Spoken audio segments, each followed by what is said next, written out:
Welcome to Steam Next Fest, where we're showing a massive collection of upcoming titles on Steam. During the week of the festival, developers from around the world release their demos for you to play. Time to put on the gamer pants. Oh my god! So go explore the newest titles. From first-time devs to seasoned pros, this is Steam Next Fest.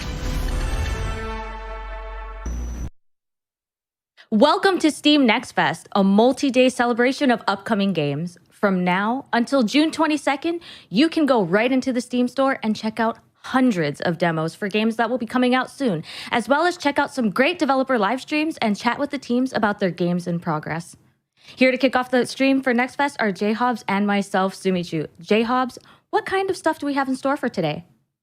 Well, we have a fantastic show for you, everybody. We're going to be kicking things off with a 2-hour live stream here with a bunch of panelists, some speedrunners, because that's the kind of thing that we're just really interested in ourselves. And most importantly, we're going to get a look at a bunch of the games, although just a small sampling of the games that are in Steam Next Fest this week. Every game that you're going to see today has a free demo you can download right away. So if you like what you see, head on over to the Steam store and download the demo and try it out today.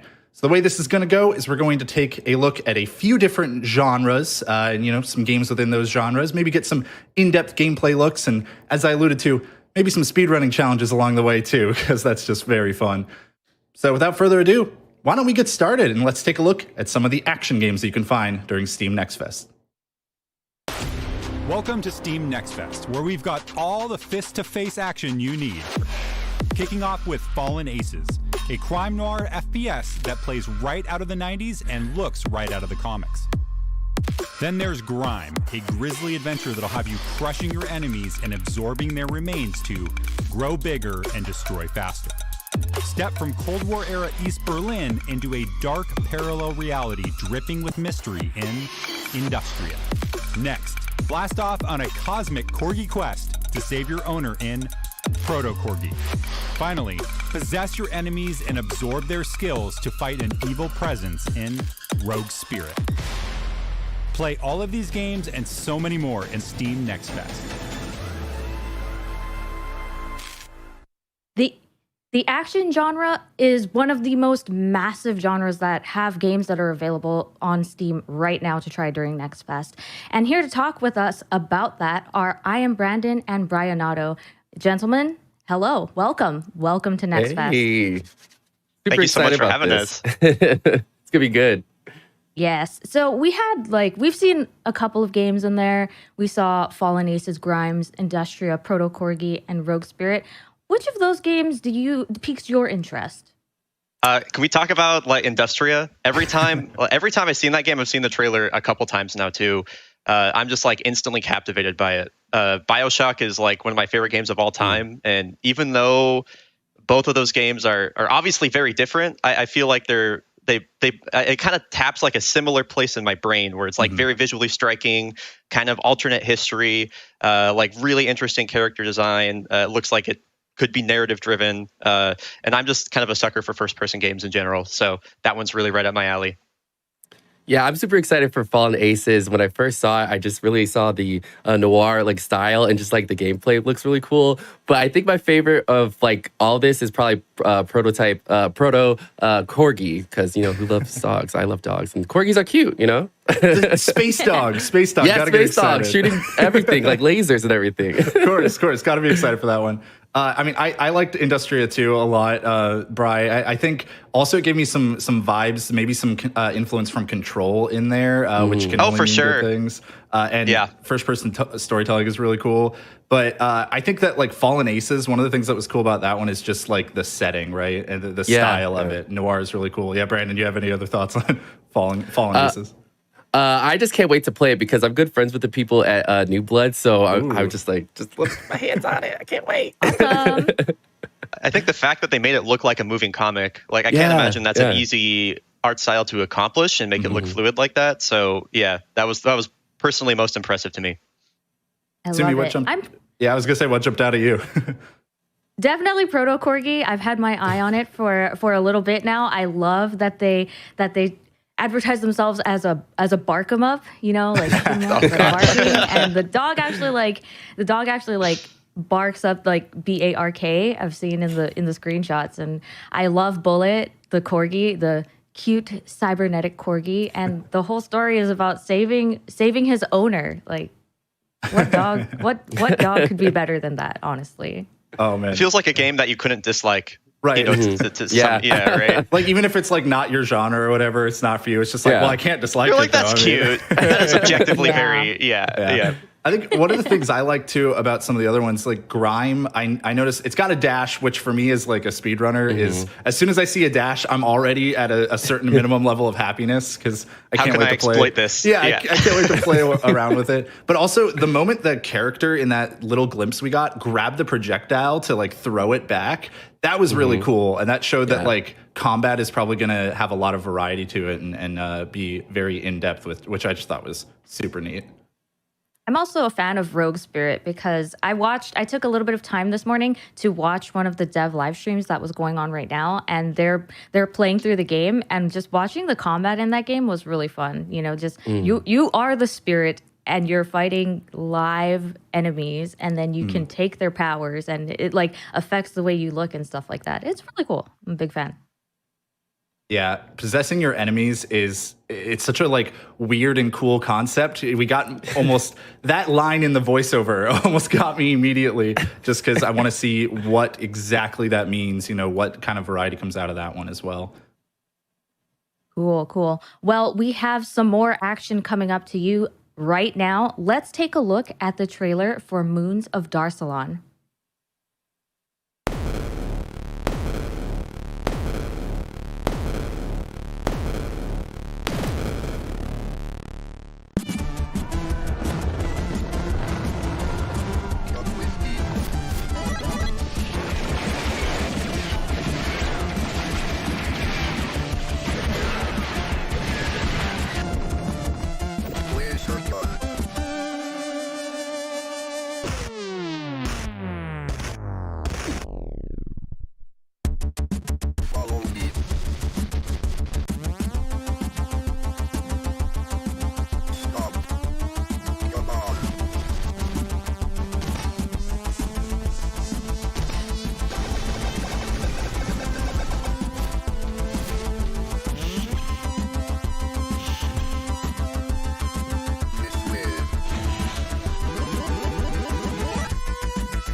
So that was our first look at a full trailer for Moons of Darsalon, which again has a demo live right now. You can go to the Steam store, download and play it if you thought that looked cool. But I wanted to open the floor to kind of talk about that a little bit. Did anybody have anything that stood out from them in the trailer? I know I have a few, but I'll hold back.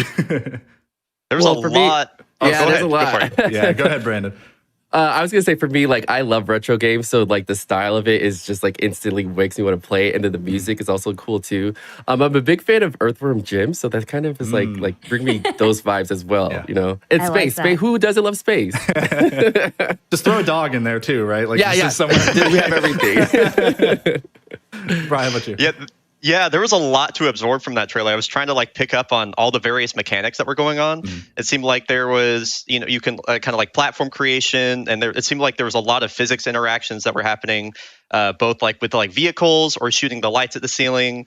It seems like there was just like a lot to unpack there, which I would imagine would also that would mean there is in the game as well. So I love that Sega era kind of visual style, and obviously like guiding around all the little people with you kind of gives me a familiar feeling of like a 2D Pikmin. Obviously, I don't want to be reductive at all like that, but that's kind of what it reminded me of. And if it really, the whole time I was watching it, I was like, wow, this very much looks like its own thing, like a very unique looking game, you know? So, honestly, go ahead, Sumi, please.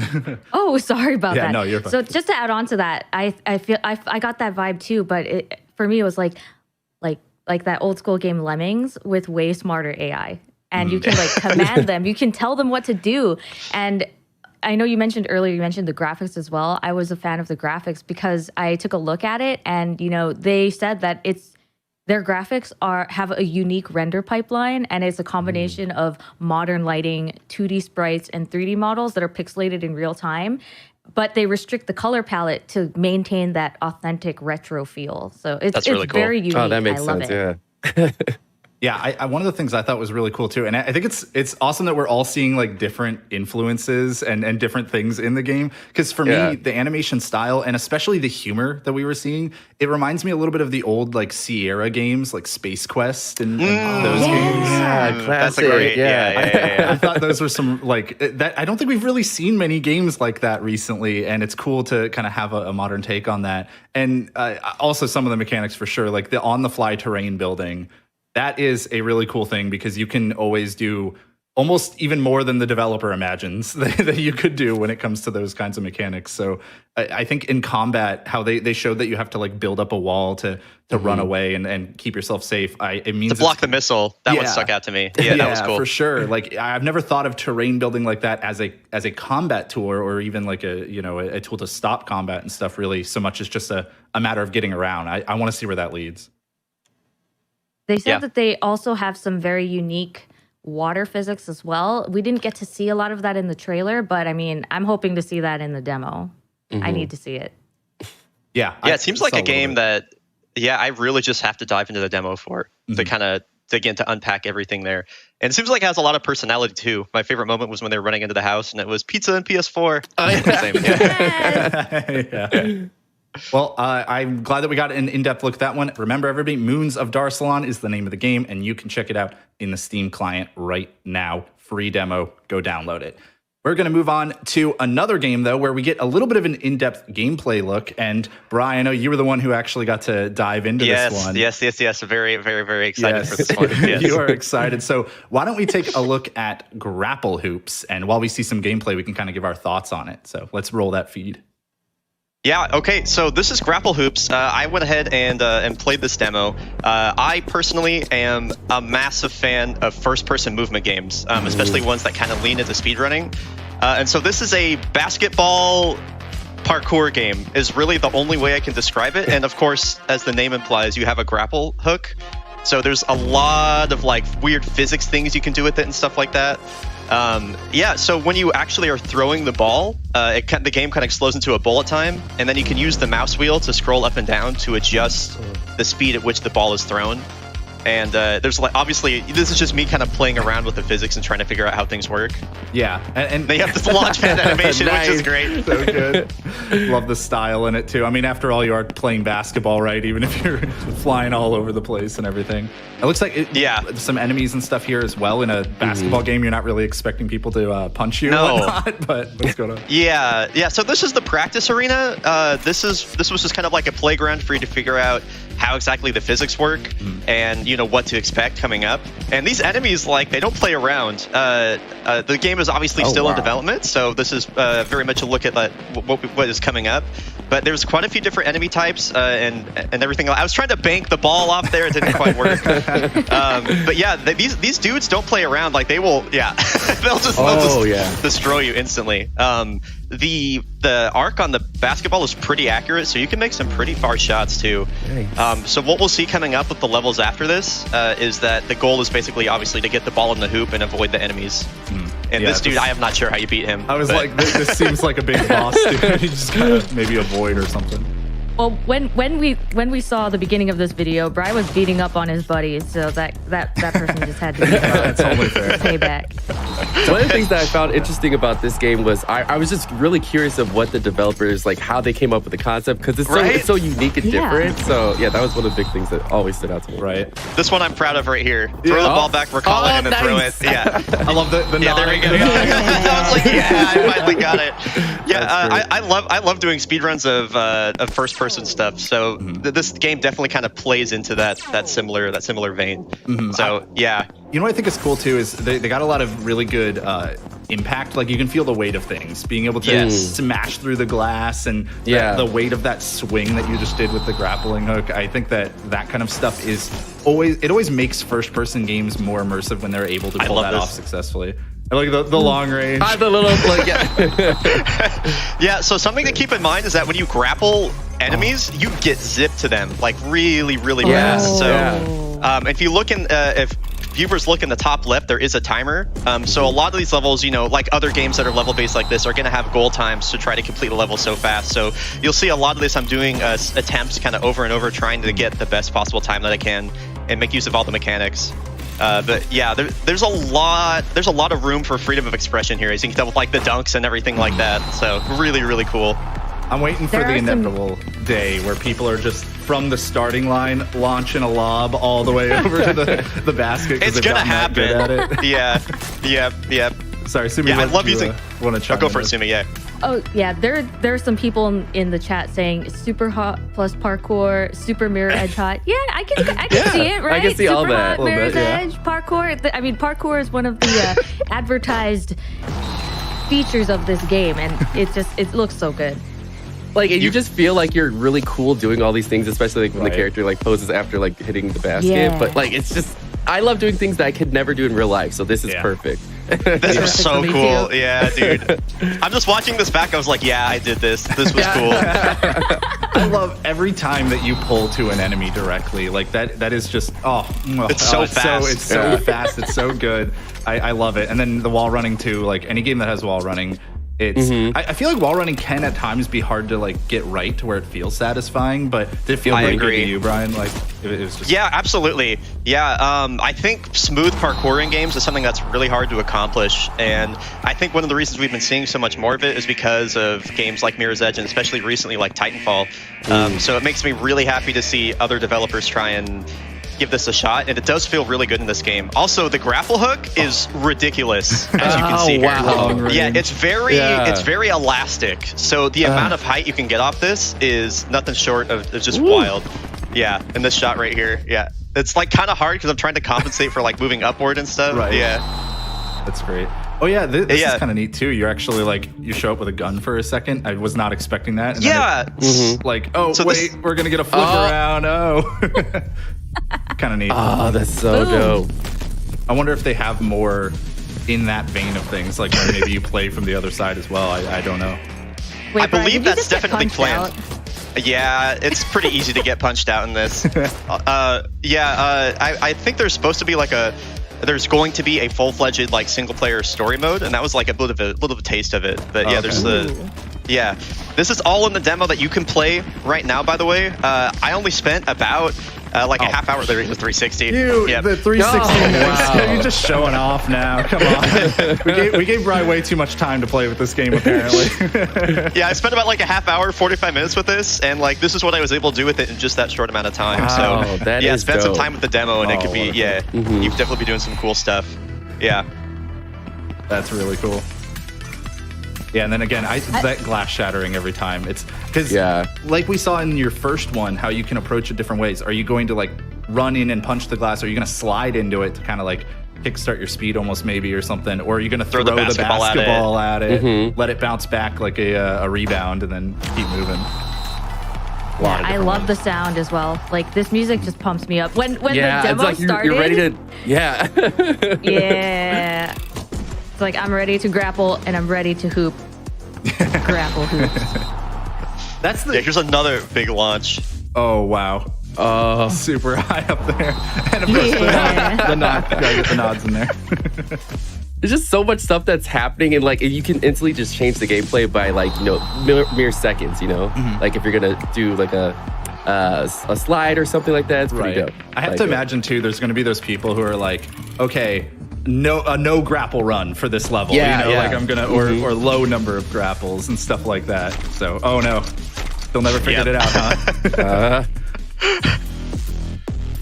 Well, for those of you who are interested in grapple hoops, remember that the demo is available right now. And if you think you could do better than Bri, You can download Grapple Hoops. You can punch out some random robots. You can grapple. You can hoop. You can score some points. I need to get to it. It didn't look like it mattered whether you were getting a 3-pointer or a dunk. I don't know if that really. Brian was scoring from like so far back. That's like a 10-pointer. Yeah, exactly. At least they got to add in a high score mode. That's just like, okay, how far back can you toss the ball? Yeah, from everything I could tell, they're obviously planning like full-fledged leaderboards. I'm not sure if there's going to be any sort of a replay system. It's like for other people to download, but there would be it looks like there's going to be a local replay system. Ooh, so nice. definitely a lot of room to style and go fast and everything in there. Ooh. So yeah. Yeah, IL timers and stuff too just really encourages the wanting to do just a little bit better. Like, I know I did well in that level, but I can play it again. You saw a bit of that just in that demo footage. Yeah. Just even in that first level, and it looked like it was a pretty sizable demo too. Like you got a good chunk of levels there to mess around with. Well, any other thoughts from anybody here on Grapple Hoops before we carry on to another action game? Well, I'll be playing it today. I cannot wait. I personally want to know, Bryce, since you played the game, what do you think is your favorite part of the game?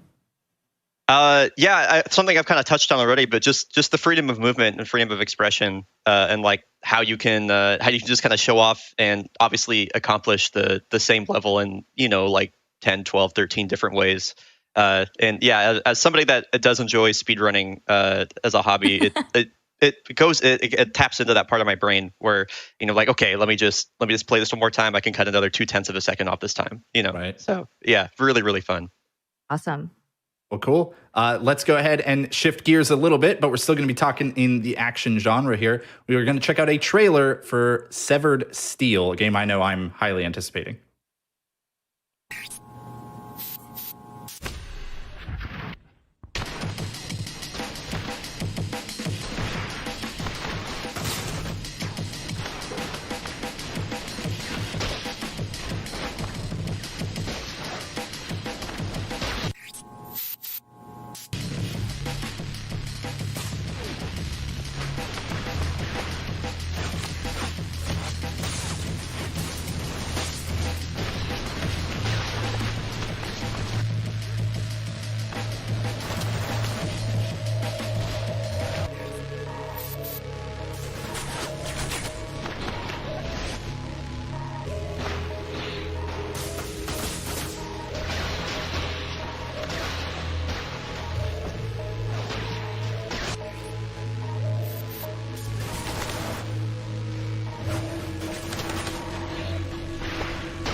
Severed Steel is coming out soon, but if you want to play the demo, some people in the chat have already said that they've played the demo and it's really great, so you can take their word for it. But J-Hobbs has been super excited for this game. In our rehearsals, in every conversation we've had, you cannot have a conversation with him without hearing the word Severed Steel. J-Hobbs, tell me about Severed Steel. Yeah, this one, in fact, I'm going to go download it. I'll be right back. I'm going to go play it now. No, of course, this is the computer that I would do that on anyways. All right, Severed Steel.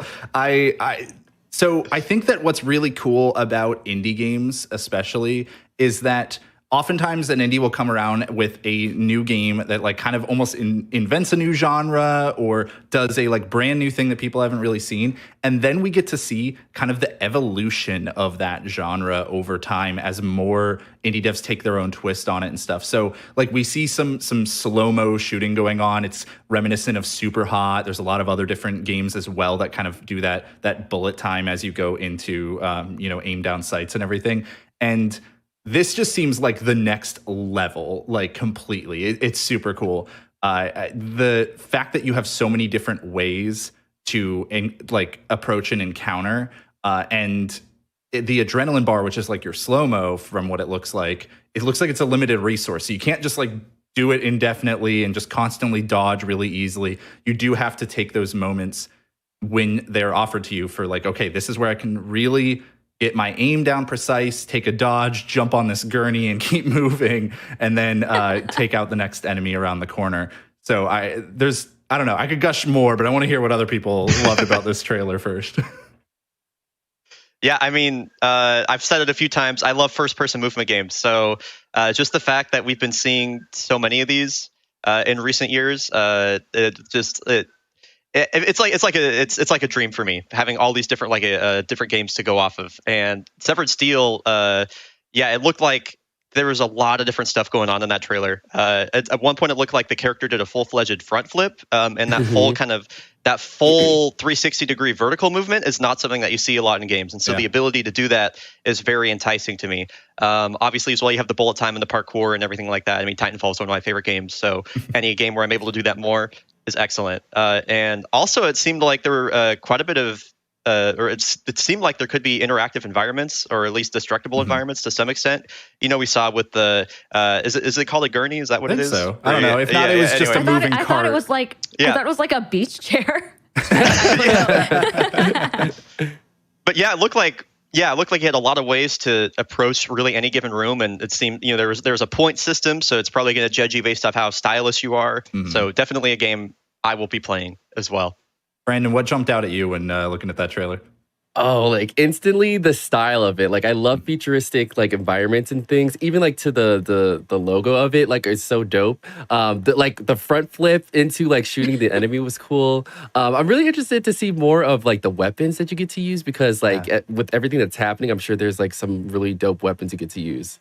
Yeah, I also liked how that adrenaline bar, it seemed to refill when you were landing your shots. So it's not just the puzzle of like figuring out where's every enemy, who do I need to take out first. It's also like, no, you got to get your gunplay on point. You got to land your shots. And if you do so, you get rewarded like tenfold basically. And you can turn around and you do more slow-mo to do more cool things. Like, again, vaulting over things, using movable objects in particular. Like that is really cool. It didn't look like this, quick time event of I walk up to it and then it just happens automatically. It looked like it was really up to the player exactly how they were going to use the objects in the environment around them. And that is just so refreshing to see. I think it was super cool. It reminds me of the kind of like arcane style of game design, like Dark Messiah. Where you have like these, you're able to kick stuff, and you have destructible or interactive environments that you can manipulate in various ways. And I feel like we've been seeing that kind of coming back in recent years, especially, and Severed Steel really kind of tapped into that, I feel, as well. So I'm really excited to see any games that kind of adopt that style of combat and environment interaction. Yeah, absolutely. I'm also super interested in the protagonists themselves, because the protagonist has one arm. So they're doing all of these cool stunts with one arm. And I couldn't do those stunts with two arms. So I'm definitely interested in that as well. Michael_Monstar in the chat said, I love the visual style though. Like things are dark, but with a glowing layer on top. And I 100% agree with that. Yep. It's a good way of putting it. It's almost like neon in a way, right? Where it only shines if it's also dark at the same time. And I think that's a really cool thing about it for sure. I hadn't noticed the one arm. Like that is a really, you were looking at a different part of that trailer than I was too. Like that's really cool. There's always new things to find about these games when we look at them a couple of times. Yeah, I'm curious how that plays back into the narrative. I'm just kind of curious about the narrative at all. So obviously a game that's very gameplay focused, but I'm sure there's more to unpack there too. Yeah. Yeah, for sure. And the game will be coming out in summer 2021. So if any of you are interested, check it out then. But you can play the demo now, and maybe you'll find out a little bit more about the protagonist and the story as well. And I think that we've covered Severed Steel really well, and that does conclude our action genre. So we do have to say goodbye to Bri, and I am Brandon. But thank you so much, both of you, for all of your wonderful feedback, because you both are action masters, and clearly you are fantastic action gamers, so thank you so much. Thank you. Yeah. It's great to get a lot of different insight. Sorry, go ahead. Sue. Yeah, no. I just wanted to know if you guys had anything that you wanted to plug real quick before we send you off. Oh, of course. Yeah, thank you. If you couldn't tell, I speedrun a lot, including things like Titanfall or Halo 3 or whatever. I play a lot of first-person movement games. I don't think I've said that at all so far. But anyway, that is twitch.tv/Bryonato, BRYONATO. Thank you for having me so much. Yeah, if you guys want to check me out, I am Brandon. I play a lot of retro games and a lot of horror indie stuff. So I see the games here that we showed off. I'm definitely going to be playing them like probably tonight. So if you want to check it out, come see me. Awesome. Great. Thank you very much to both of you. Yeah, thank you both. And don't forget, everybody, you too can play any of the games that you're seeing on the broadcast today. Head over to the Steam client, check out the homepage of the store and the Steam Next Fest page in particular, and you'll be able to go and download the demos for any of these games. Well, let's take a look at another genre now. How about platformers, which are just always a big thing when it comes to speedrunners and stuff. I can't get enough of them. Let's take a look at some of the games in the platformer genre. In this Steam Next Fest, we've got all the fresh-baked platformers you can eat. Like Fairy Afterlife, a platformer where you'll fight or control enemies and turn them to your advantage, all set in a vast and beautiful world. Next up is Guinea Pig Parkour, a hand-drawn comedy parkour platformer adventure painstakingly crafted as a lost 90s animated cartoon show. Then there's Super Magbot, a precision 16-bit styled 2D platformer with a twist. No jumping allowed. Hunt dangerous bounties across a futuristic space western setting where platforming and fighting are all part of the job, and they always run. Finally, wield Mighty Mjolnir in Tiny Thor, a gorgeous 16-bit retro-inspired action platformer with heart. Play all of these games and so many more in Steam Next Fest. There are a lot of platformers to enjoy in the Next Fest. So if you like to platform, you like to jump up and down, and you like to maybe perhaps be a guinea pig, you can check out the platformer genre on the Steam Next Fest page and play some demos. But before we get into that conversation, we have two new panelists to join us for the platformer genre. We have TGH and Argic. What's up? What's up? Yo. Hello. Yo, thanks for having us. What's going on? Welcome Thanks to for- Next Fest. Thanks for being here. Sorry, Jay. Glad to be here. Go ahead. No, you and I are going to stumble over each other the entire time because we both always just want to be like, no, thank you so much. Like, please, we're so glad you're here. Thank you. But yeah, the platformer genre, I mean, this one seems just right up the alley of both of your gameplay histories, your streams and whatnot. What were some of the ones in just that little bit that we got to look at that jumped out to you there? Let's start with Argic. How about you? Guinea Pig Parkour just had like my entire 90s childhood come back to me. Right. Like with his style in that one. And I love the way, like I love how the Guinea Pig just has some swag. Like the way the animations in that are, like they're very over the top, but still stylish. And it's like, it looks like a fun platformer to play, honestly. It looks like it's going to be silly good fun. And I see like just Hey Arnold and Rugrats and things like that. It's like, yeah, this is heavily 90s it is, and I'm all for it. So hopefully it's going to be a fun one to sit and play. Yeah, I thought that game just like exuded style. Like that was what that little glimpse showed us, even more than anything else. Yeah, I've seen a little bit of the devs' commentary on Twitter, and they actually draw all of their graphics frame by frame by hand to get that aesthetic. So fantastic. TJH, what are you interested in? Yeah, honestly, same about Guinea Pig Parkour. Like, I'm a huge fan of games that just like look unique. And that is one of those games that really looks unique, as well as like, it pays obvious homage to that sort of like 90s cartoon aesthetic as well. Super Magbot as well. Yeah. And I know we're gonna get into this a little bit later, but Tiny Thor also looks incredible. Like it looks really good. I was able to play the demo. And it's just a lot of the mechanics. I'm really looking forward to how they're gonna how else they're gonna implement those mechanics as well. Yeah, I totally agree. And Super Magbot was definitely one that stood out to me a lot. That was actually one that I had my eye on before already. And I've seen like some of the kind of longer trailers and stuff, and there's a lot of depth that they can pull off with just such a simple core mechanic. And just the magnetic weapon that allows you to kind of push yourself off of certain spots or pull yourself to other spots. And I love when designers try to think of ways to kind of like limit themselves to be more creative. So, we're talking about the platformer genre, right? What if we made a platformer where you can't jump? What does that mean? How would that work? What does that look like? And they found some way to make it work. And I think that's really cool. Yeah. when we started this segment, I was like, yeah, if you like jumping, then you'll like this genre. And then one of the games in there is a game where you can't even jump. So I guess if you don't like jumping, this genre is still for you. Yeah, there were a couple other games that we got to see in there as well. Fairy Afterlight, which I just thought it looks cute as heck. It's got like super simple, clean, like modern kind of art style going on. And I'm curious to know what like turning enemies to your advantage means. And then They Always Run has wall running and slow down, as we saw with like grapple hoops. That is always a really cool thing. And the setting in particular, just I thought looked really, really neat.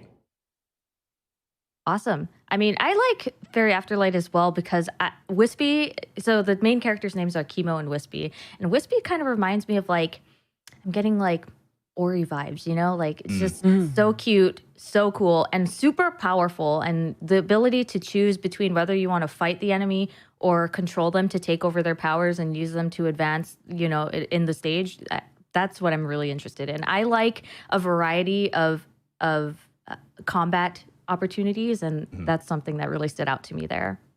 Couldn't agree more. But yeah, we're going to take a look at some of these games in a little more depth. And as TGH kind of alluded to there, we're going to take a look at Tiny Thor. Let's roll that trailer.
Tiny Thor will be available soon, but if you would like to play the demo, go ahead to the Steam store now. Check out Tiny Thor, and make sure to wishlist it as well because devs love that. It's great to wishlist the games that you're interested in.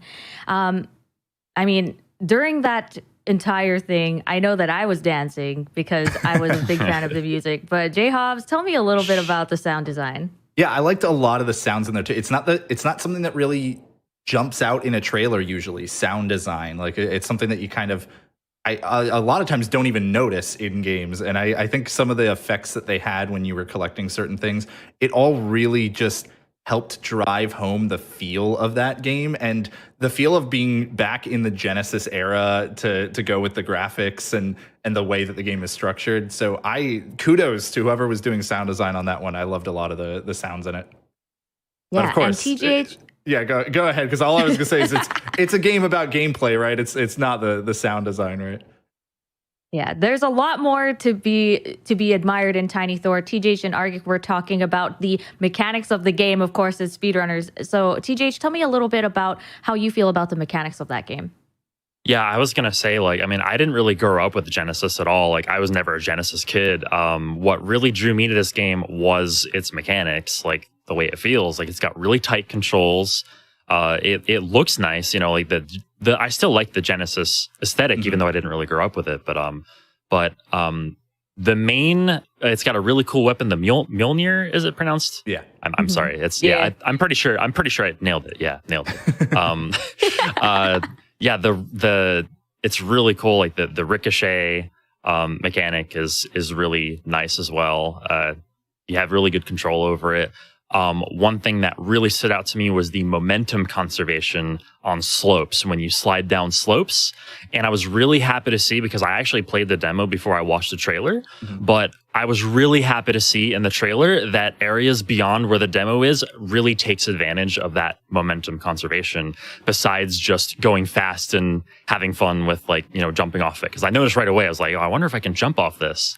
Like, you know, having played Celeste a lot, like, I'm big fan of like conservation of momentum and providing that momentum yourself. And it was really nice to see that is something that will come into play later on. It really left me wanting to play more as well, especially getting that double jump ability at the end of the demo. Right. Yeah, like I was sad. I was sad it had ended when it did, but.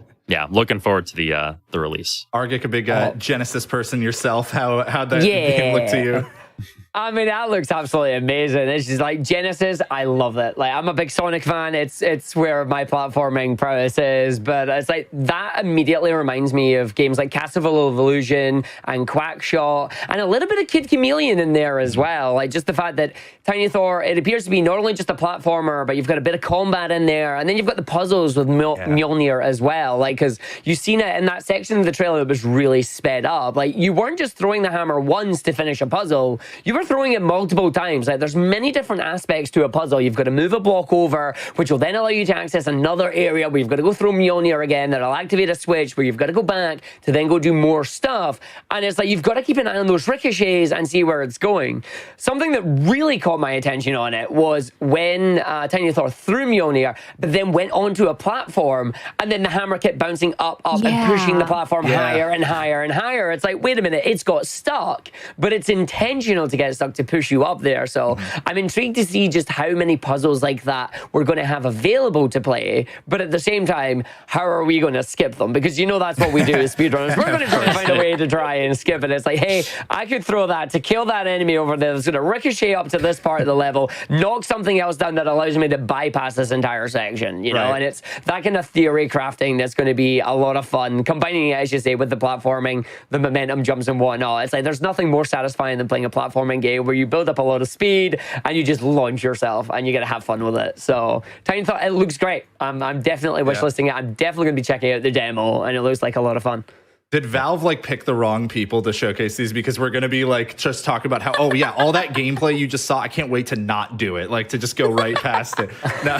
I was gonna say, like, it's one of those games too where even if you couldn't skip anything, it would still make a fun speed game. Yeah, I like, think so. It's just like the tech involved. I can tell the tech is going to be hot. The hammer mechanics is so cool. Like you said, the ability for it to bounce off of all these different stuff, and also it bounces off the edge of the screen, I noticed. So I think that's going to mean that you have to think really creatively about how to solve some puzzles and like move your character around so that you're actually playing more with the camera than you are playing with a character or the hammer. And it's hard to tell from that trailer whether it's more puzzle platformer or precision platformer. So it looks like it's got a healthy dose of each. Yeah, and I think that's really cool because it means that you can get anybody who is into either of those can probably find some fun in that game. You know what I'm most interested in? At the end of the trailer, it said supported by the Federal Ministry of Transport and Digital Infrastructure. So I went to look up what that was, and basically, because I live in the United States, right? So I'm very ignorant to this kind of stuff. So I looked it up, and apparently it's the Federal Ministry of Transport and Digital Infrastructure is a cabinet level ministry of the Federal Republic of Germany, and it covers transportation of like all kinds, which includes railways and cars, but also internet services. So Tiny Thor is supported by this Federal Ministry of Transport and Digital Infrastructure. So I mean, they approve it. When you said Thor. transportation of any kind, I was like, oh, right, including grabbing onto a hammer after you've thrown it so you can start flying across the screen. Yeah, exactly. Sliding down the slope and jumping. There's the real tie-in. They gotta build that tie-in together. Oh man. You know now that means we need to get a Tiny Thor train in Germany where it's just like Tiny Thor throwing the hammer at the front. You're on the Tiny Thor train now. Like, there you go. They'll invent that technology. Yeah. They'll figure it out. Use it. Yeah.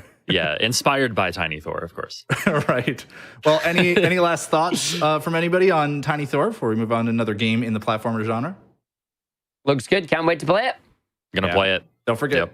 We can wish list on Steam, everybody, and download the demos right now. And hey, a fun fact, because I know like a lot of people haven't messed with wishlist before. This is just, I'm not being told to say this. It's just genuinely something that I found useful. When you wishlist it, it'll tell you when the game comes out if it's not out yet, and it'll also tell you when games go on sale. So I think that's really a useful feature. I've used that myself for lots of different games, so highly recommend doing it. But let's shift gears a little bit. Let's move on to another game. And we're going to do something a little bit different here. Argic, TGH, you both had a chance to play Super Dream Dasher before this stream. And you actually raced it. You did an improv race, a way of running through the game, trying to speedrun it, even though you've never played it before, you've never seen it. And we're going to take a look at how that went. Okay, 5, 4, 3, 2, 1. Let's go. Nice. Okay. All right. Hold button to skip. Nope. Okay, fine. Hold button to skip. I skipped the cutscene. Roll start. Are we getting some? Oh, I missed my attack button. Feels bad. Oh well. Leg it. I'm off. Ooh. I'm rolling. They hating. Yeah, I made the bad pun. Leave me alone. I made mistakes. Oh, this is nice. Ooh. I died. Ooh. This is nice though. Like these controls are sweet. I like the. You're just a little bouncy cool. ball. I am a little bouncy ball, and it's you have a homing attack. Yeah, you have a homing attack. Yeah. This is like that must be a homing shot. Oh no, I missed that. I made mistakes. Oh, you know what the best thing about the homing attack is though? Like it looks like it looks like it does other things. Okay, yeah, I may have found a speed strat already. See if you press both buttons at the same time, the jump dash button. Oh, can you jump dash? Oh, yeah, shoot. you can basically jump dash. Yeah, God, I need that right really now. Cool. Art already plays as a rolly ball. It's not fair. Listen, you go collect berries and that. These acorns should be no problem. Oh, I'm not dead. Oh, I'm alive. I don't think acorns are berries. I don't know about that. Oh, they are still. Well, I was going to say, is an acorn a fruit? I don't think it is. So I'm going to be quiet. Okay, cool. I just made it to fudge. All right. Oh, it's a boss fight. Okay.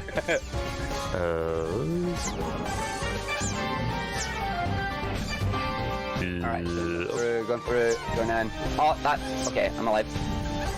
You go to like 1-6, then 1-1, then into 2-1. Ooh, wait, are we? Ooh, that's neat. Ooh. Ooh. Oops. Ooh. Now that is an interesting stage. You can do the whole like slidey thing off the edge and then jump layer. Oh, coyote frames. Yeah, see if you diagonally dash down into the ground, you get a really cool slide. Okay, how many? Like the ice physics here on this one are helping a lot for speed. Oh god. Yeah, the enemies in World 2 make the most adorable sound when you hit them. They just squeak. Yeah, they just squeak, exactly. 211, Icy Tunnel. Yeah. Okay. Same as me, as where I am. You've caught up, congratulations. Yay. Oh, I died. I died to a volcano in an ice level. Yep. Let's go. I died again to a volcano in an ice level. There we go.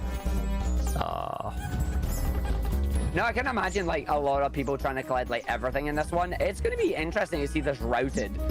You know what it reminds me of? Like trying to collect bananas and that in Donkey Kong Country. I don't know why, but it's it kind of does actually. Right, in the hole. I'm just going to wait for that one and then just let that do that. Woo! Woo! Wow, they launch you. All okay. Right. I'm liking World 3 so far. Okay, thinking with portals really ramps up the difficulty here. That was the end of the level the whole time? Yep. Please. Feels good, doesn't it? if that's what you call feeling good, then sure. What are these things? Right. Oh, they cut. Okay, cool. Goodbye. Oh, they do have legs. You are right. Yes, they do indeed. Cursed images, please. That's my end. Yeah. Okay, there we go. Done. Time done. Yo, nice. Nice. I'm on So it 4-6. Yeah, you're literally like one behind me. That's really interesting. Like I got stuck a lot on 4-6 as well. Oh, that's really cool actually. I like this. I don't know. I like the curve. I like the difficulty curve, even though like I know it's probably going to change with the full game. These are just like selected levels. Only Arg, master of the purple ball, can yeet himself off the ledge out of a portal. This is tense. Oh, not tense anymore. There we go. Yay! There you go. GG's. And yeah, that's it. That's it. Okay. Yeah, done. You only beat me So by what- like 10 minutes. So what are your thoughts on the game then? It's very smooth. I like it. It's controls Yeah. are satisfying. Yeah, the level design. I have at least first go around. Like I have absolutely no qualms with level design. It's really nice. Yeah. Yeah, I can't wait to practice it and like get better at it. Thanks for letting us play the game. It is Yeah, good fun. absolutely. It was Now a lot we're of gonna fun. speed it up.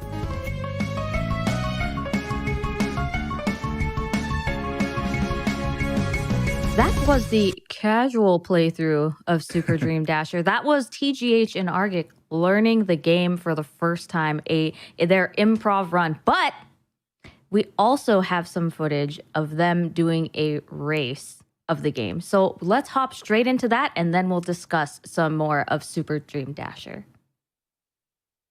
So we're back, and we practiced the game for maybe like an hour, maybe a little bit more than an hour. I don't know what We time it didn't is. track so. time, believe it or not. Yeah. Yeah, we didn't track time. We just did it.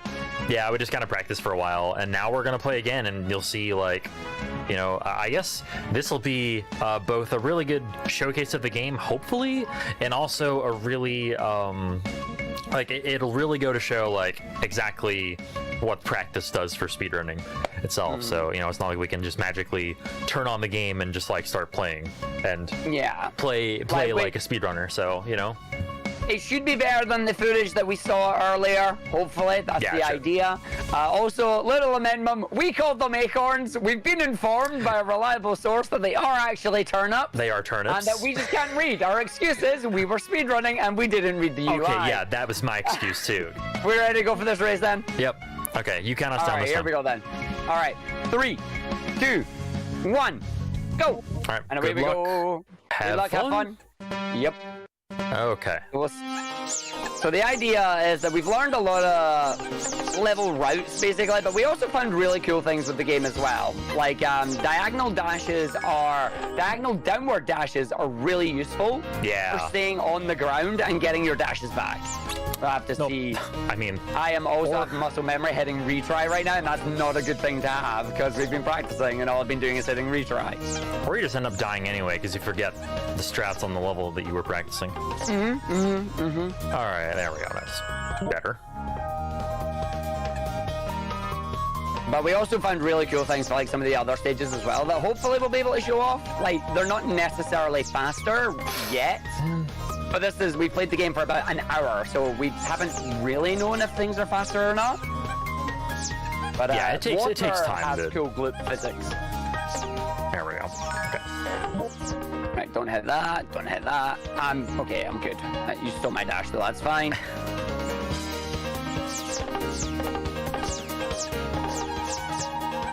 Nice. I have retried. Dang it. Oh, whatever. I'll do the stage twice.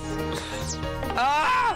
I love when that happens. It's like I'm retrying a stage. No, you're doing a run now. It's like I hit retry. I knew I was going to do it. I called it. Oh, that Right, was close. next. Not retry. Thank you, game. This is what happens when you practice a lot and then, yeah. And then forget what you practice. Yeah, Or well, you forget just what you get in the practice. habit of retrying a level, yeah. Yeah, That- yeah. Okay. Hit one. Oh boy, that was close. Nice.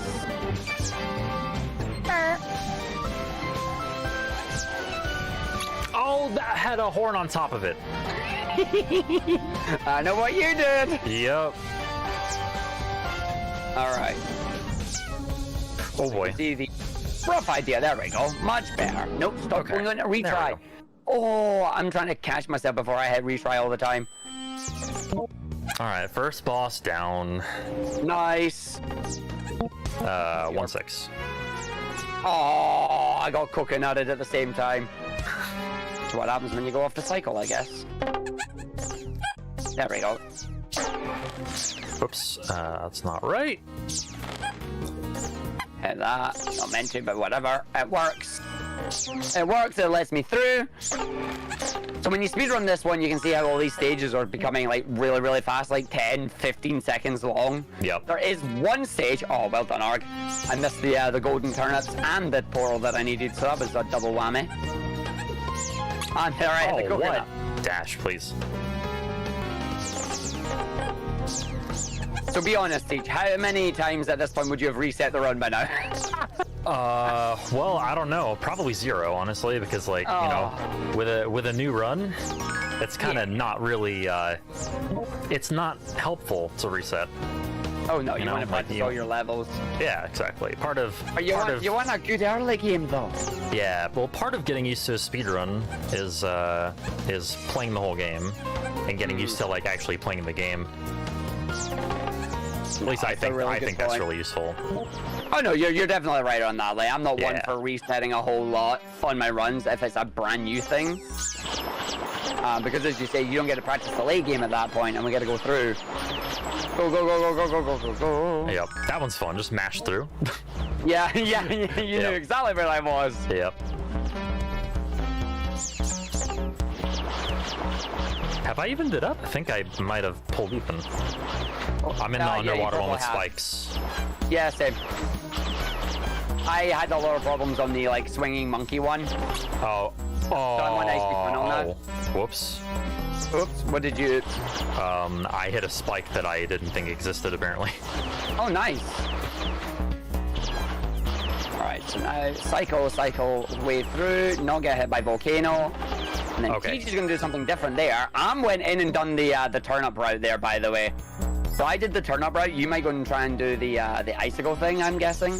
I don't know yet. I think I decided to do the lower route anyway. Oh, come on. Bouncy. I love the green gloop. I'm bouncing on the green gloop again. Bouncy. So first, the dash here allows us to bounce. Oh! And the green gloop and then fall off the edge into the water. Apparently that went well, Arg. So yeah, 4 bounces on the green gloop there, and then fly Okay, up. there we go. 1, 2, 3, 4. We'll get Oh, that was too low. there. Okay. There we go. Nice. Come through and then down. Next. Stop hitting retry arcade next. This By music is stealing my really dash, good. I mean I dashed. The music's pretty chill. Alright, 1, 2, 3. Alright, No! enemies. Oh, that's frustrating. That's fine. Okay. I got through. So any of the levels that have gloop in it, you can bounce on it. Unfortunately, we spent time trying to figure out if we could take it to our advantage. Not a lot of the levels can use it to our advantage, unfortunately. Yeah. Which is a shame, because it'd be really cool to have that. Well, the bubble level is done. There we go. Did bubble level first time this time. That's good. And now on to the bizarre levels. Oh, okay, that was... What was that? I went into the bubble and like tumbled like in the bubble down to the ground. Or down to the black water. Yeah. Oil? Maybe? Oh, come on. No, There we go. I'm struggling. Well, I'm on our favorite level that took us forever the first time. Let's see if I can do it the first time here, or if I'm going to whiff it. I whiffed it because I immediately launched myself into a laser. Thanks, game. Can we pretend that one doesn't count?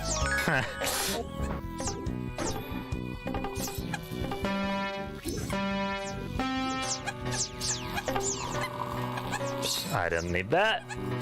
I forgot I don't need that. Oh, okay, I got lucky there. The enemy went in the portal at the same time I went in the portal. Nice. Beautiful. Okay, so So other than that flub at the start, yeah, we learned that levels are out now, which is nice. And this one, if you do it right, can be really quick and smooth.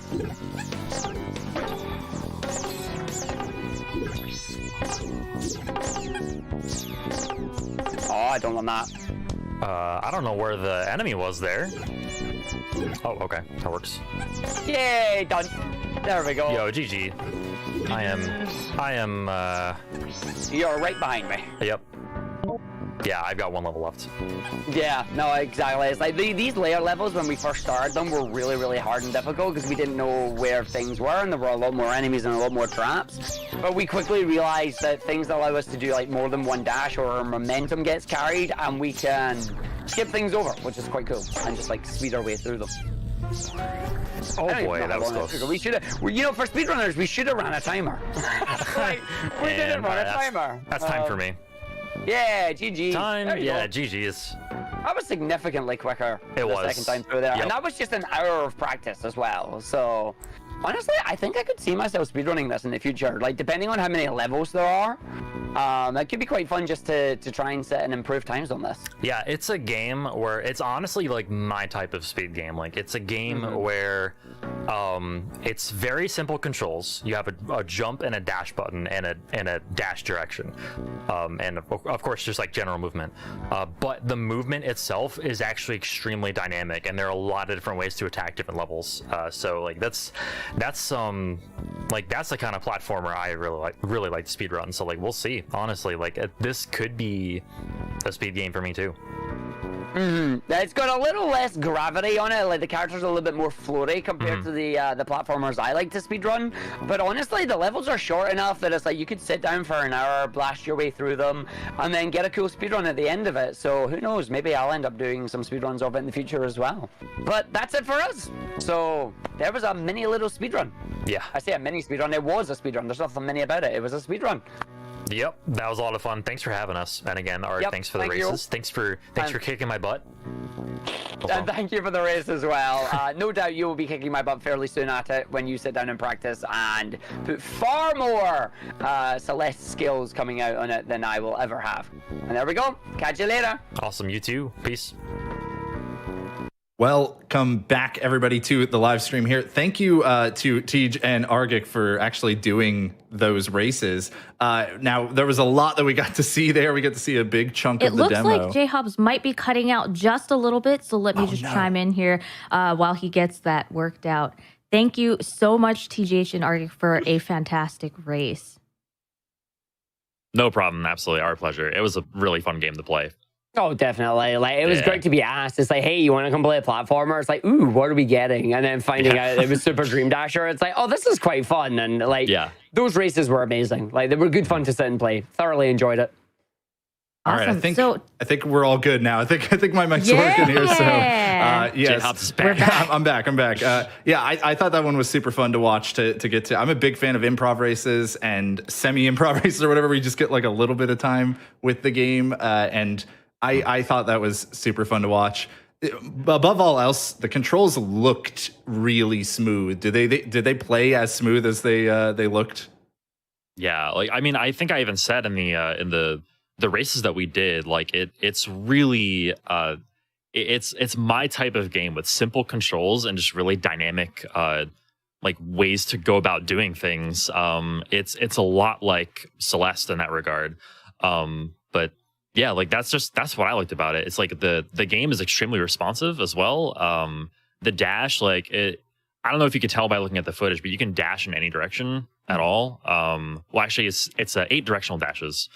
But there's like a sort of homing attack associated with the dash. If you are close enough to an enemy, it'll just like kind of home in on the enemy. It won't really pay attention to exactly which direction you're pressing. So it's not like you have to be totally precise with it, and that feels good as a player and also as a speedrunner. So like, yeah, it's just good controls. It's really smooth. And Argic, as a fan of a certain blue blur a lot of the time, how did it feel playing as the pink one here? We were rolling about everywhere. It was great. Like, we just got to keep rolling all the way through the levels. No, honestly, it's a lot of fun, as TGH says there. It's weird when you say a game is smooth. Like you're not really mentioning anything specific about the game, but it's one of those games where if you pick it up, you play the first couple of levels and you'll go, yeah, no, they're right. This is smooth, and it is just a mix of the fact that the game does what you want it to when you're playing through it. You do the dashes in any of the 8 directions. It jumps when you want it to jump. And then that lock-on, as TJ's just saying, is it's not restricting in any way. It's not a case of, oh, you lock onto an enemy from miles away and then you have to go for it. You see the reticle telling you, hey, you're going to lock onto this enemy. When you dash, you get to go through it. But it's not massively restrictive. Like, you could just decide that you're going over the top of it instead. You don't want to do that. And then you saw through the races, there are different ways through each of the levels, and you're trying to figure out, like, okay, do I want to take the golden acorns? Okay, they're turnips, but if you want to go down the golden turnips, down the bottom route, or do you want to take the swing up the top and try and get over there? So you've got the different routes that you're trying to figure out, and then as you witnessed, sometimes you're like, oh, I'm going to go for the swing, but the game takes you down the turnips instead, and you're like, oh, no, you got a route on the fly, and it's pretty cool how it has that aspect to it, especially in this very early stage of the game. The other thing we saw as well, we had ice physics. Ice physics was a thing. You saw the smoke that just basically gave you infinite dash, which was a lot of fun. And there was also the wormhole stages where you saw the wonderful zoom in on my face. Kudos to whoever edited that. That actually carries your momentum, and I didn't realize that at the time. So I dashed into one thinking, oh, it's going to just take me to wherever it goes. No, it launched me. And then I went off the edge and I fell down and died. And then the other time I did it, I ended up coming out of one, but having so much momentum, it threw me back up into the one I came from, and then got zapped. And that's when my face was like, yeah, thanks, Gabe. Like, I appreciate that.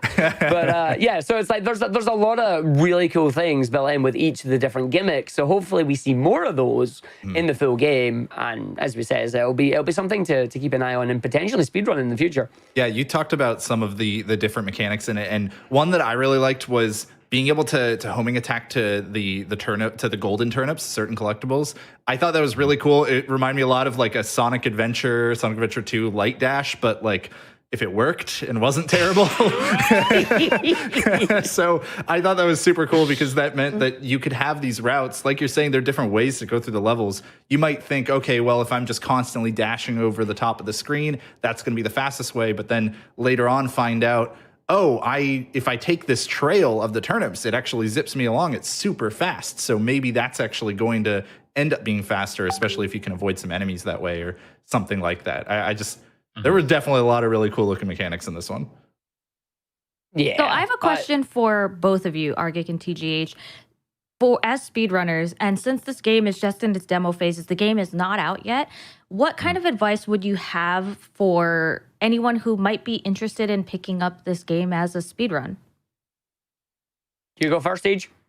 Yeah, it's I mean, that's a really hard question to answer for a specific game. Like as far as like giving advice to potential newcomers to speedrunning any game, I would say just like play the game, and like if you like it, then speedrun it. If you like it, then practice it. Especially like Dream Dasher has like at least a demo did. It has. I hope they continue to have this in the full release, but it has a really easy way to level select. Just like it's literally just like pick the stage and practice it, and the stages are short enough where you can practice the speed run in like really tight segments, which is also really important for learning for a lot of people, including myself. So like for this game specifically, honestly, just play it, use level selects, and if you like it, then speed run it and have fun and go nuts with it. Yeah, exactly. Like the first thing, the main important thing I would say is play the game, and if you enjoy it, then go for it. That is like the number one most super important thing for any speedrun is enjoy the game. And we were really happy that when we played through this, that we both loved it. Like we both had so much fun with it. And then when the idea was put out, it's like, hey, why don't we spend an hour, then we do a race? It's like, yeah, I'm down for that. Like we got to play this game again. Like go for it. And then that's how we got to find all this cool stuff. Like you saw the differences between our blind race and then the practice race, where it's like we had that hour in between, and we found all these different strats. We found the fact that you can diagonally downwards bounce on gloop on the water. It had like bouncy physics, which was fun. And we found out the different routes through the levels. We found out different enemies. We found out all these mechanics. So you take that time. You spend the time on the levels. Like, I don't know about you, TJ. I know I personally done more full game runs rather than specifically focusing on an individual level. And that's just because, as you mentioned in the first video, like, it was better to practice all the levels at least once or twice than focusing on one level 20 times or something. It was really easy to do that with this just because of the level select and how short the levels were. If the levels were maybe twice the length, then it might be a little more difficult. But they're a good length. They're a good length of individual level, or IL as we call them for short. And I think if I could to chime in right here, I think that demos in particular are like awesome for getting into speedrunning and trying out speedrunning as well. Because, hey, you can go download it for free, like from the Steam store. Then you can play through it yourself. Don't worry about going fast. Take as long as you want. Or, find somebody else to race like Argic and Tej did here. And then just do it again. And it's going to be pretty short. It's just a good taste of the game. And you just keep doing it. And eventually you'll keep getting better and better and faster. And it was really cool to see the evolution between those two runs from you two. All the like movement tech that you found on the first playthrough that was really cool. And then as it evolved, once you had about an hour to play with the game and really see what you could do with it, I think that means that the full release of this game is going to be a lot of fun. Yeah. So like if you take that, you take like, that's an hour's worth of practice. Imagine like a day, a week, a month. Like it's and although like, the skill ceiling is only so high, it does just get better and better, and it's fun. It's good to see and improve. Well, thank you so much to both of you, Argic and TGH, for your fantastic insight into speedrunning and also into Super Dream Dasher. Being able to see the demo played in a more casual format and then watch a race and see the big differences between those, it's really cool. It really makes me like, man, speedrunning is really cool. Super Dream Dasher is also cool. But it's all about improvement. Yep. Yeah. Improvement is what does it for me. Yeah. Unfortunately, that does conclude our platformer genre, and we are going to have... Oh, wait. That's wrong. No, I think I was going to say, we got one more, Sumi. You can't be cutting off the platformers short. If we cut the platformers short, then all the speedrunners are going to be angry. It's like we got to give it as much time as possible for this one. I mean, I did the trailer skip, unfortunately. Okay. That's what speedrunners do, though. We keep it short, right? Yeah, we keep it short. Right, except maybe not in this way. Maybe not now, but We are not saying goodbye to TGH and Argic because we have something coming up in which we need their expertise on. Let's take a quick look at the trailer for Rainbow Billy, The Curse of the Leviathan.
If Rainbow Billy and the Curse of the Leviathan looked interesting to you, be sure to go check it out on Steam, wishlist it, download the demo, try it out yourself.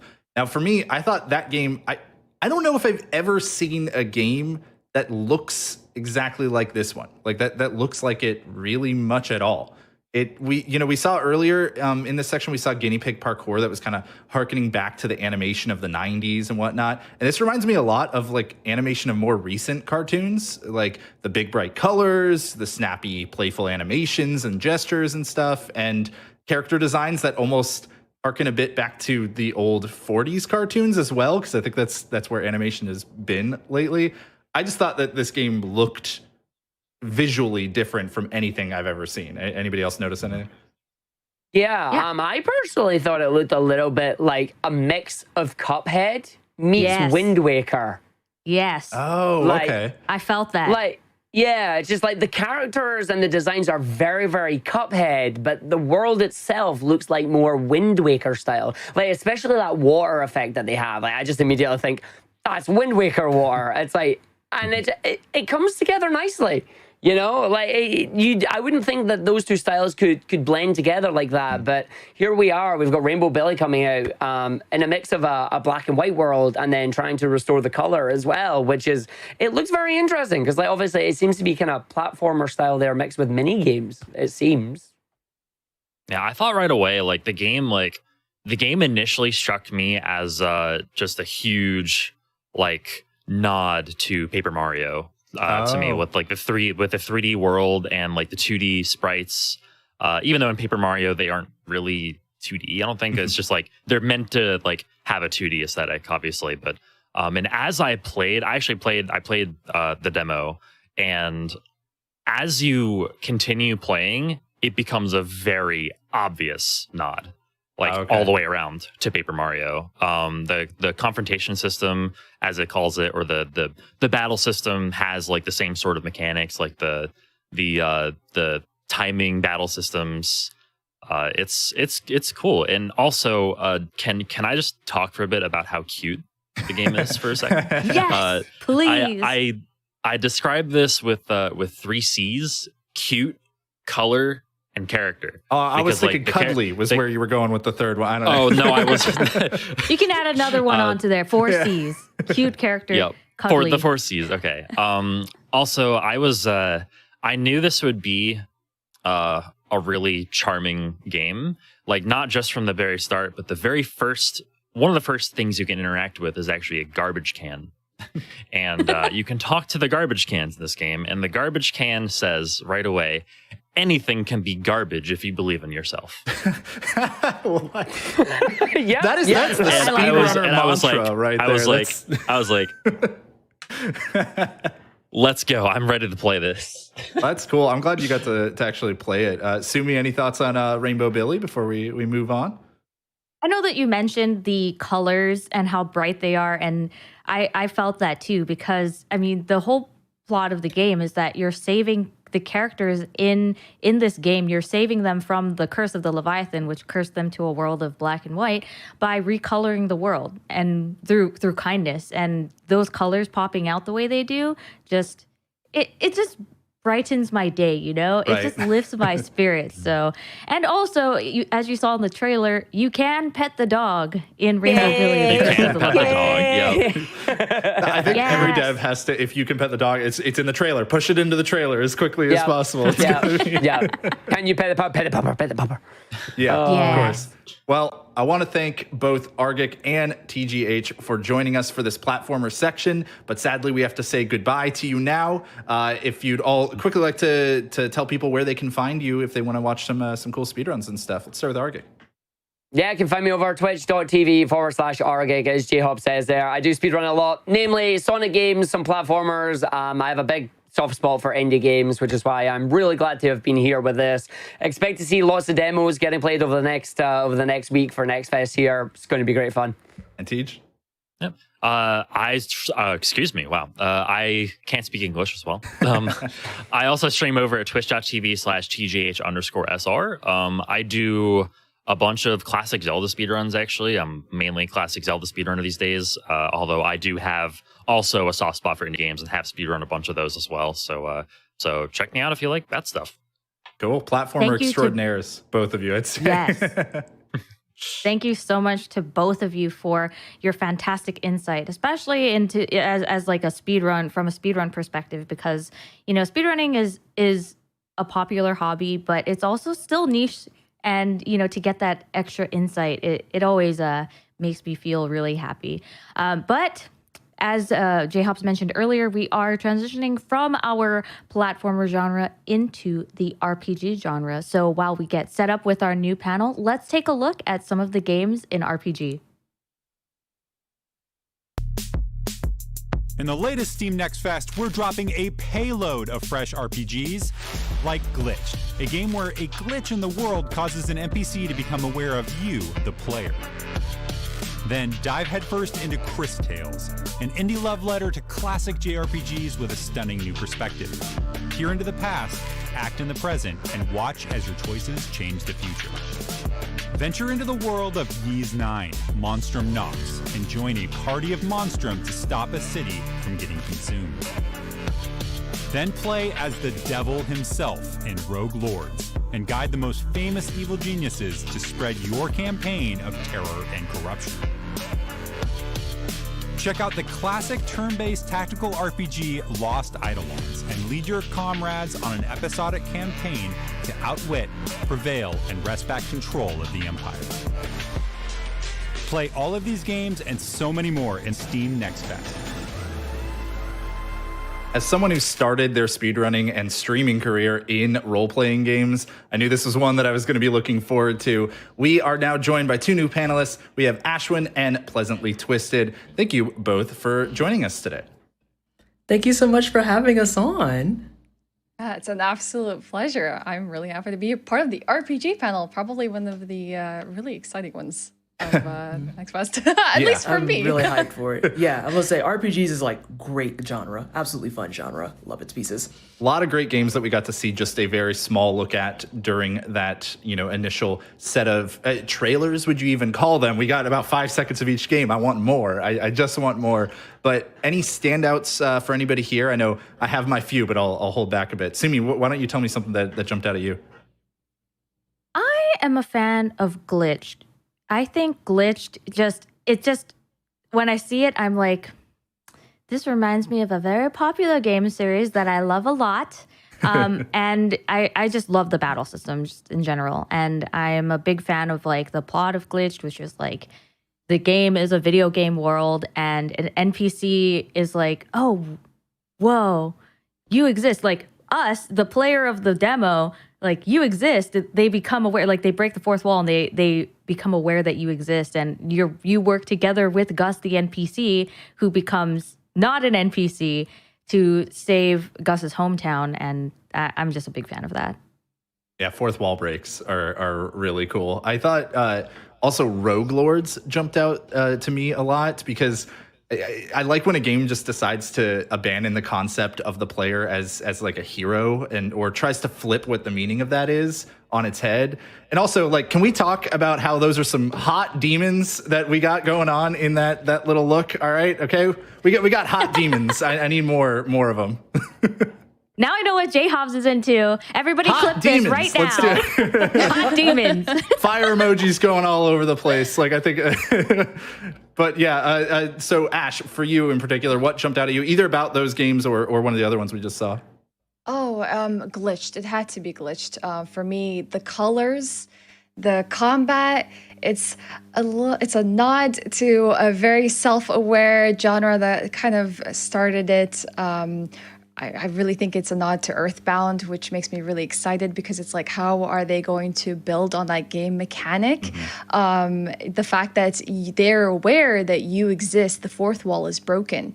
And you get to interact not only with the main character, but then you get to play through the main character to influence like his relationships with people in town and in the universe around him.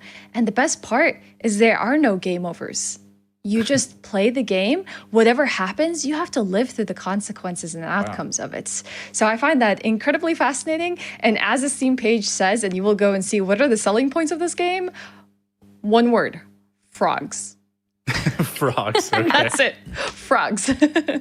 Now, Twisted, I was saving you for last because I know that there's one game in particular that you want to jump into. We'll talk more about it later as well, but go ahead. We'll give you your moment immediately to let everyone know. Well, I was going to say I'm going to have to hop on the same boat as you, Hobbs, because I am all in for Rogue Lords. Because when I first saw that a while back, it gave me a lot of vibes of like, you have your turn-based combat and everything, but it kind of made me think a little bit about Darkest Dungeon and how you're not just a player and you're the hero and you're out to save everyone and punch the heavens and do all that stuff, but you're actually doing something, in this case, a lot more diabolical because you're playing as a demon overlord and you're trying to get these different fantastical beasts and hot demons specifically to do your bidding to go take over the earth. Like, that's the whole premise of it. So you're beating up people because you're like, I want to take over the world. And when your demons die, they don't actually die. They just kind of keep throwing themselves at stuff. But as your demons take damage when they're out of health, it starts pulling from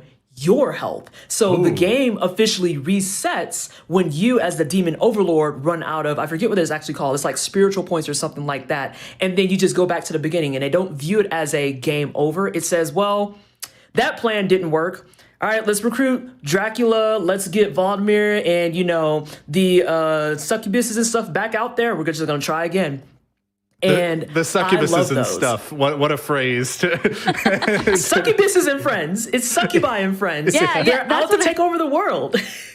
I was just about to say, I think the plural is succubi, but I'm not sure. I was about to look I messed it up.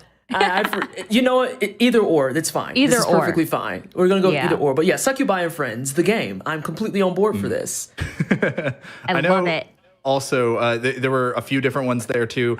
Ease 9 Monstrum Nox was one that I have heard about the Ease series for so long now and never really jumped into it myself. I've always been tempted because I've liked what I've seen in the past.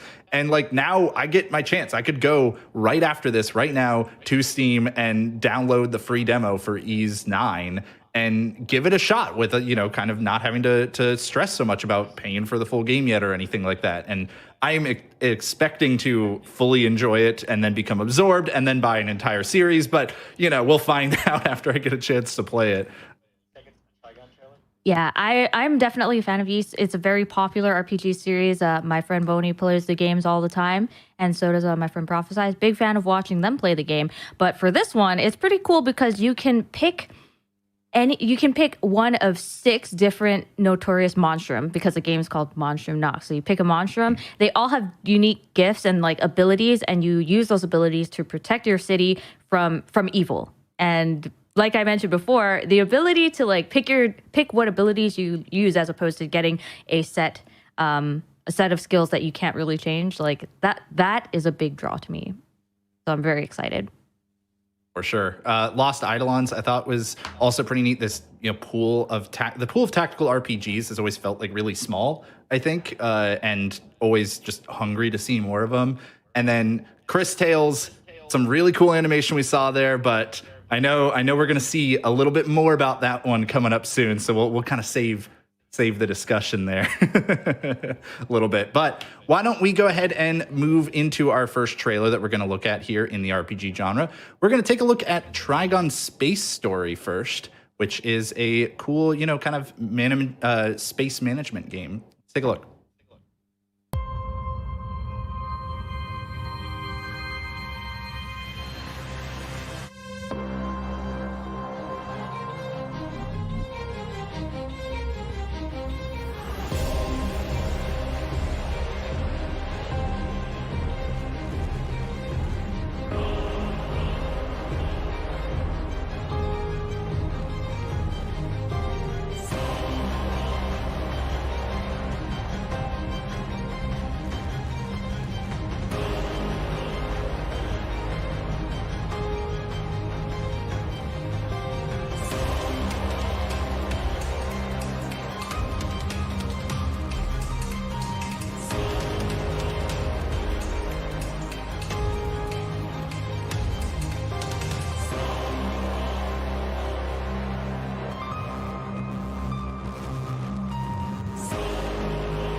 Become a spaceship captain and lead your crew through tactical battles and uncover the mysteries surrounding the Star of Trigon in Trigon Space Story, coming out later this year. You can wishlist it on Steam and you can play the demo right now because, like every other game mentioned in this festival live stream, there is a demo available for you to play right now. Personally, I'm a fan of the ability to lead a crew into, new territories and explore. What do you think you like the most about the game, Twisted? So this game, on a very, very real tangent, isn't really my cup of tea, but it's definitely something I can see appealing to a lot of people who are into the faster of light genre and everything, because you have your space management, you have your ability to build up more and more on your actual spaceships and everything. I'm not sure if it was really clear through that too, but is there a way to even get different spaceships and more spaceships? Because that would add a lot to the variability as well. And I can see this being something that's a really, really big hit for people who want to play much more of that business management style role-playing game that are going to be involved in and having to build up and kind of work towards in order to do your ultimate goal, whatever that goal may be in Trigon. Because right now it looks like you're kind of doing the Space Renegade thing, but I could be wrong. No, you're not wrong. You get to do all the things that you mentioned. You get to upgrade the ship. There are different types of ships that you can use, and like you mentioned as well, there's like FTL vibes from this game, right? Like faster than light. And I know that Ashwin had a couple of things to say about it. What are your thoughts on the game? Okay, let me pitch this. I think a lot of us have probably grown up with a space show one way or another. And so a lot of these have even influenced how we probably wanted to be in space ourselves. What if we were on a spaceship? What if we were out there on the frontiers exploring the galaxy? This game is exactly that. It gives you the ability to sort of like step into a captain role and then decide what the captain is going to be like and how they interact with their crew members, how they affect the morale of their crew members. And then by affecting the morale of their crew members, obviously that will play out in the fights to come.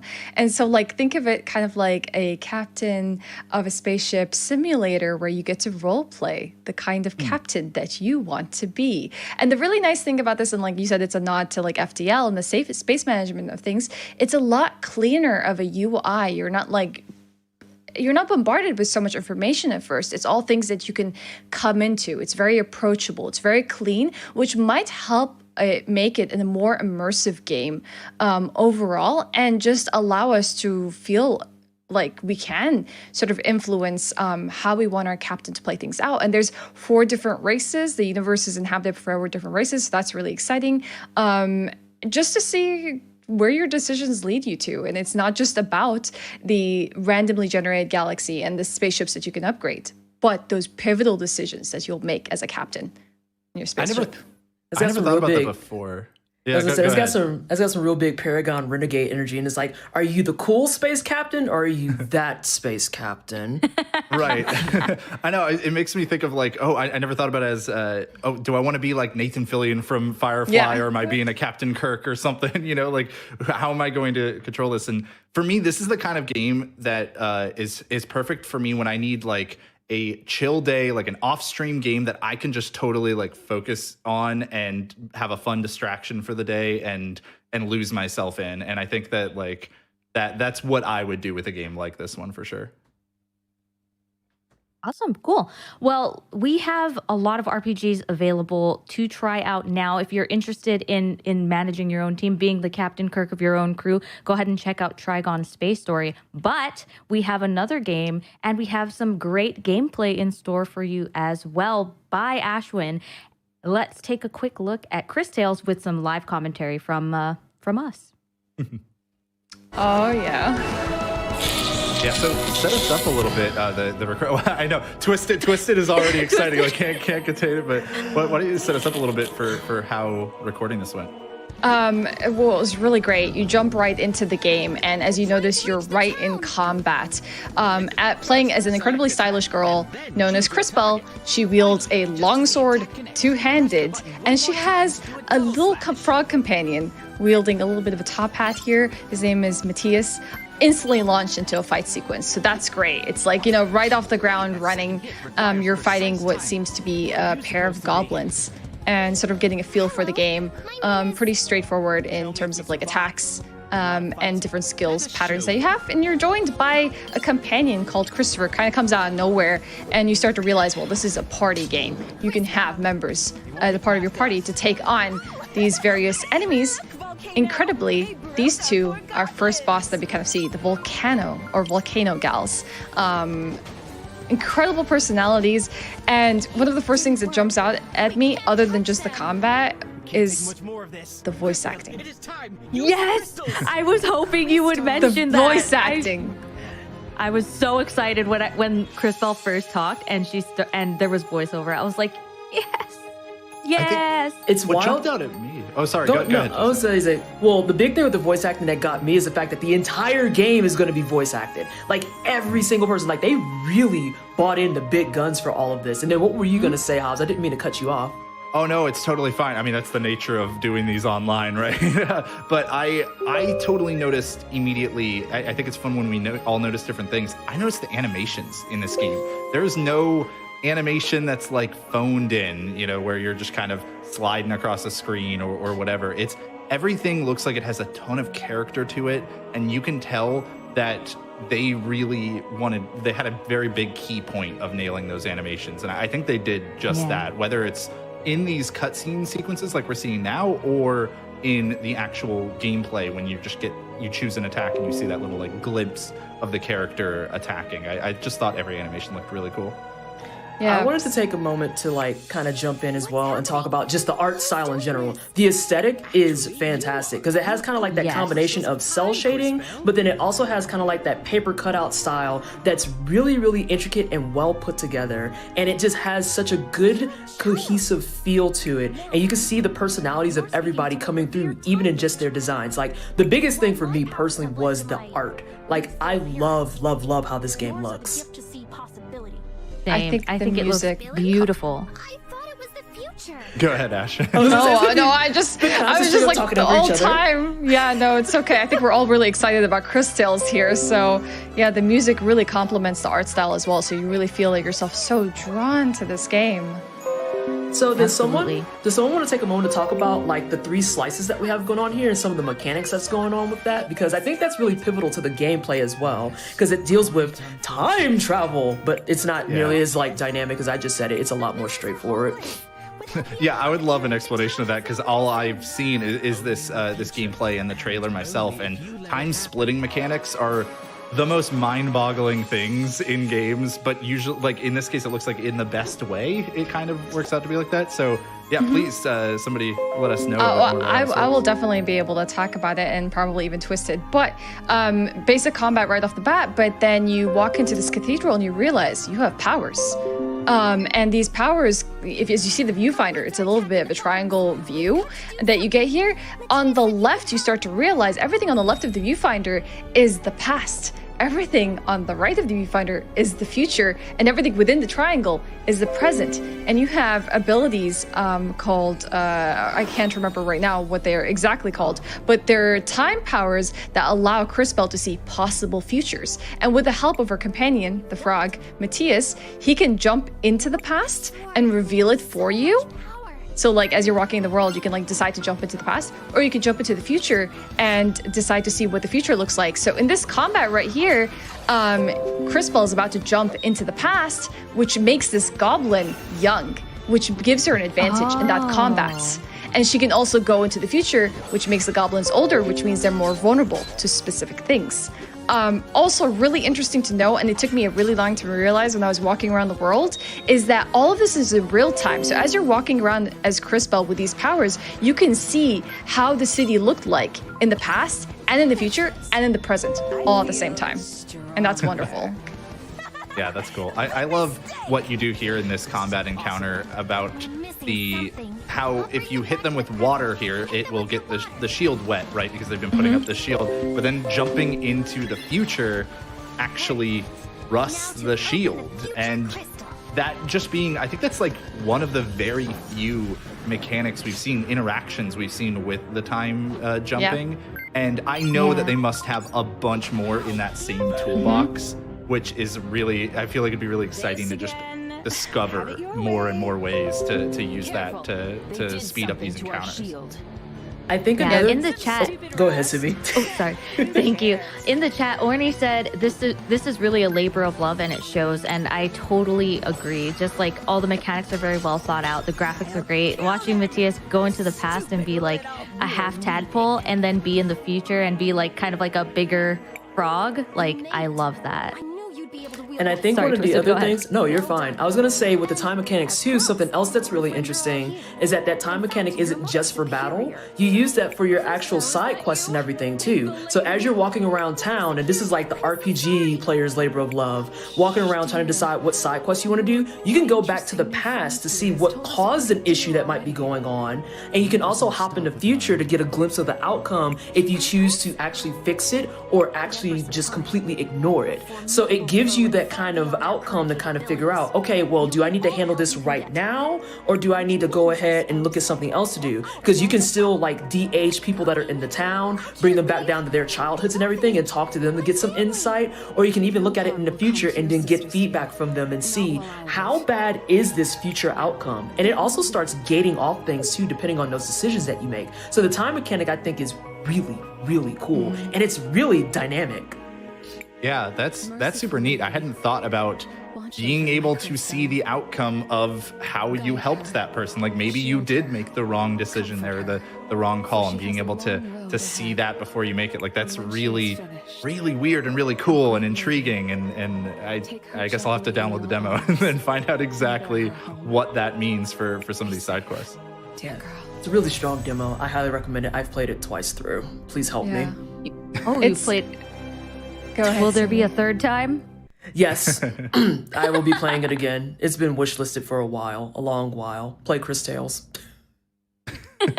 Ash, what were you going to say there? Oh, it's just the excitement of exploring 3 timelines at once and the dangers of it. And then also feeling the burden as this young girl who has to make these choices as well. And I think that's so incredible. I think it's really, really a wonderful mechanic. Yeah, Yeah, I'm that's very definitely cool. interested in seeing the story. I want to learn more about Chris Bell and the relationship to Christopher, and also Wilhelm, the big revered wizard. Definitely interested in seeing how that plays out. Oh my God, the title is the word crystals. I just got it. Okay, it's Chris Tales. It's crystals. I didn't get that until right now. Okay, I understand because they talk about like crystals and stuff in that demo. I totally didn't get that until right now. Flew right over my head. Now that's really cool. maybe we move on now so that I can be a little bit less embarrassed. It's okay, I'm embarrassed with you because that's why I just made that face. I was like,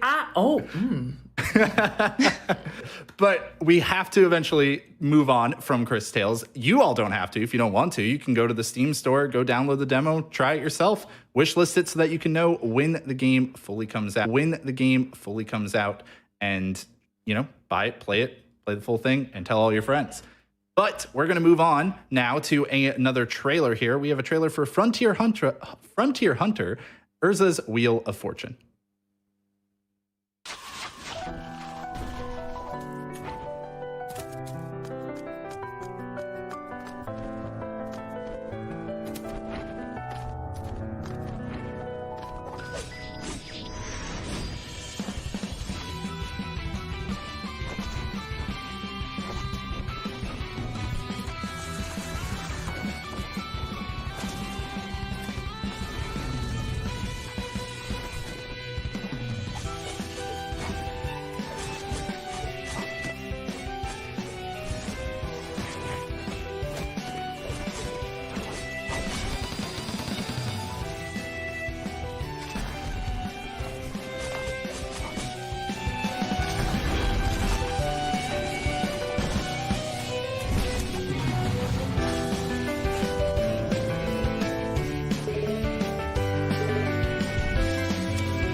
With the invention of the airship, people became able to fly across continents, and Urza leads one of the exploration teams to new lands in Frontier Hunter, Urza's Wheel of Fortune. You can try out the demo now on Steam and wishlist the game if you're interested.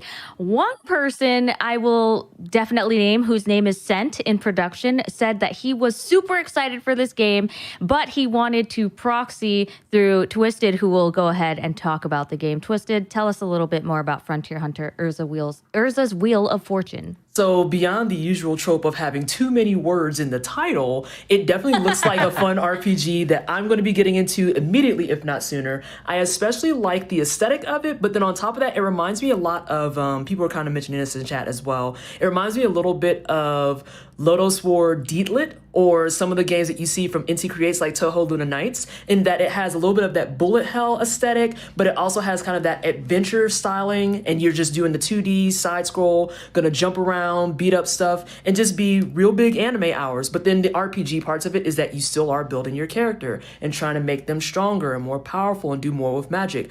I am most interested in switching between the three characters, because the thing that really caught my eye the most was walking around. It's like, I'm fantasy girl, I have sword, I beat up stuff, and then next cutscene, gun. And I was like, I don't know anything about this, but I am interested and I want more of it, please and thank you. So yes, she pulls out a bazooka out of nowhere, and I'm just like, wait, I thought she was a sword wielder. I guess she does both. Yeah, and it's three different characters that you're playing as in that too. So you have a sword wielder, you have someone that's a little bit more range, and then you have gun. And I just, the gun, it threw me for such a loop, because it's just, everything is so fantasy oriented. And then all of a sudden, had those airships, we also have this guy. So yeah, I'm definitely looking forward to it. And it's definitely going to be for people who are into RPGs, but then want a little bit, just a touch of that action side of it as well. There was some jamming music in that trailer. I thought that was fantastic. Like, just whoever both made that song and then also decided that's going to be the one for the trailer. Good job, because that was that was perfect. I thought that one was great.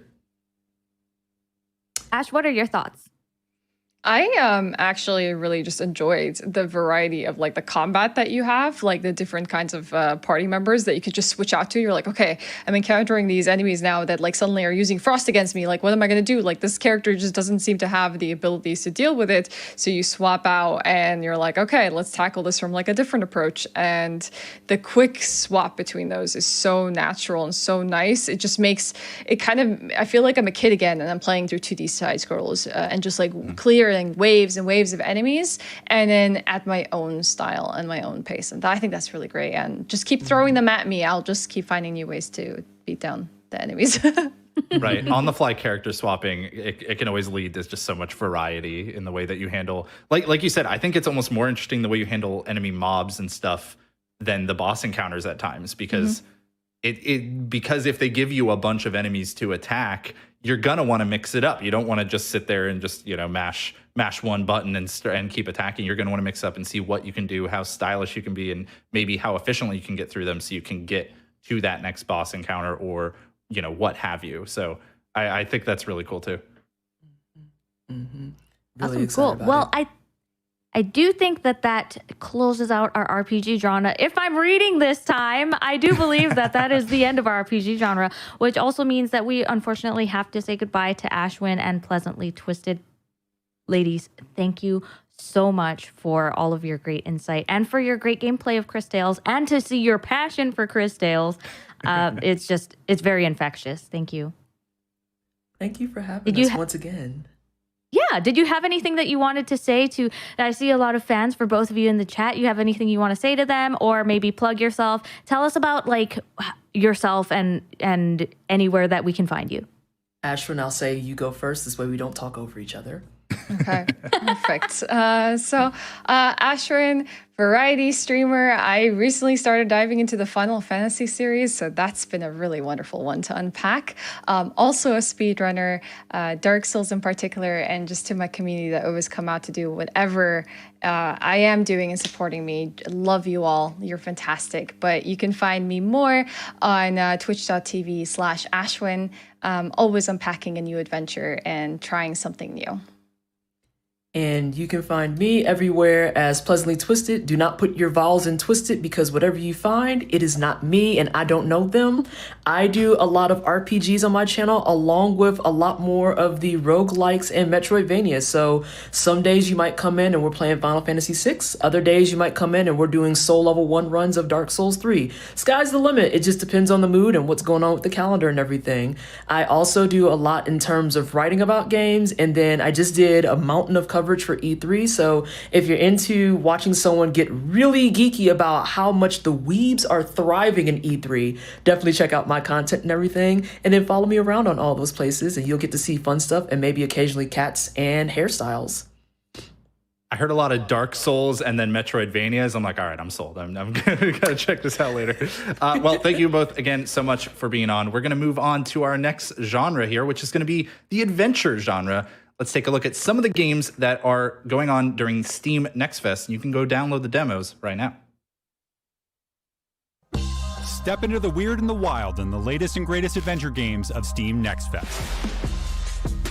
Starting with Omno, a single-player journey of discovery through an ancient world of wonders. Then drop right into The Gap, a sci-fi narrative thriller that'll have you exploring parallel realities through deja vu to salvage your memories. When classic adventure meets side-scrolling beat-em-up, there's only one Gator detective up to the task, Brock the Investigator. Guide two completely different characters on an adventure about friendship and teamwork in Leaf's adventure, Netherworld Hero. Then glide across vast deserts and landscapes riddled with fallen spaceships in Sable. Play all of these games and so many more in Steam Next Fest.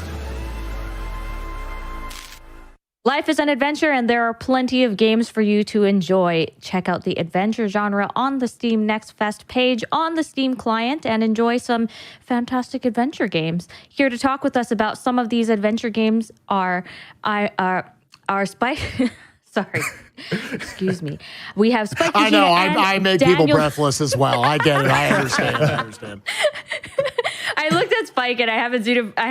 I was about to say I haven't seen him for so long, but I saw him this morning during rehearsal. So Spike Vegeta. So that's and a lie. Daniel We the don't Demon. tell them here. That's How you doing? I'm a liar, but welcome to both of you, Spike Vegeta and Daniel the Demon, our adventure genre panelists, and will be taking us throughout the rest of the stream. What's up, gentlemen? Chilling. How y'all doing? Doing pretty good. It's been a fun day. We gotten to see a lot of games for Steam Next Fest. A lot of indie games that are going to be coming out soon and have a lot of demos and everything. I don't know how much you all have been kind of preparing versus being able to tune in yourselves. Has there been anything so far that we already covered that you're not going to get to talk about in this segment that you just want to call out real quick? You really like? God, give me Tiny Thor right now. I would play that start to finish. I would binge the heck out of that game right now. Let me throw Mjolnir. We talked about it, Hobbs, beforehand, because our speedrunner brains were already like, oh, we're going to like bounce the hammer off the corners and it's going to like skip a bunch of stuff. It's going to be cool. I love gushing about video games, thinking, how can I play less of it as a speedrunner? It's great. No, tons and tons of cool games that have been shown so far. Daniel, anything jump out of you? No, for me, definitely Severed Steel and the basketball game. I don't know what that one's called. I'm so sorry. Grapple Hoop. That one looks so Hoop. sick, dude. When I was seeing Brian going in there, I was like, this is amazing. Oh my gosh. Oh, I can't wait. Well, we are going to see even more new games that we can get excited about here by taking a look again at, we got to see just some of the adventure games like Omno, The Gap, Brock the Investigator, Sable. There was a bunch of stuff that we saw right there. What was jumping out at you all from that just initial look? God, I'll let you go first. Yeah, about to say, we could talk about like really any of these games. I thought it was, because a lot of these other games, like a platformer, an RPG, one of these, like there's kind of an initial, like there's a lot of just kind of sensory overload that's thrown at you quite a bit, and that hooks you on the trailer. Adventure games have to do a little bit something a little different, a little bit more mysterious. So I look at a game like Omno, where the character you play as might not seem like there's much going on right there. You're almost like hobbling around a little bit, and you have this one little staff, but it's so multifunctional, all the things that the staff does for you, that it almost, it gave me visions of like Breath of the Wild when you just go shield surfing everywhere, that it turns into something you're riding around on all this different terrain and all these different areas in this gorgeous world. Gives me a lot of almost like Journey vibes to it from the PS3 era, going around in it. But it's not just a beautiful world with how that staff reacts as sometimes something you ride on or something that you use that kind of allows you to float in midair or almost like catch these like beams of light that allow you to just zip all across the world. It's not only a beautiful world to look at, it's a beautiful world to get to move around in, and that makes it super, super fun. On top of all like the cool, like gigantic, the scope of the creatures and everything, Omno definitely jumped out at me as one of the standouts of this group, and I think they're all great. Yeah. Daniel, what was looking good to you? For me, on the same spectrum, I would say Sable is another game that looks just like, wouldn't say just like, but it gives a good feeling like Journey does, where you're diving deep. The art style is just gorgeous. I haven't seen games like that.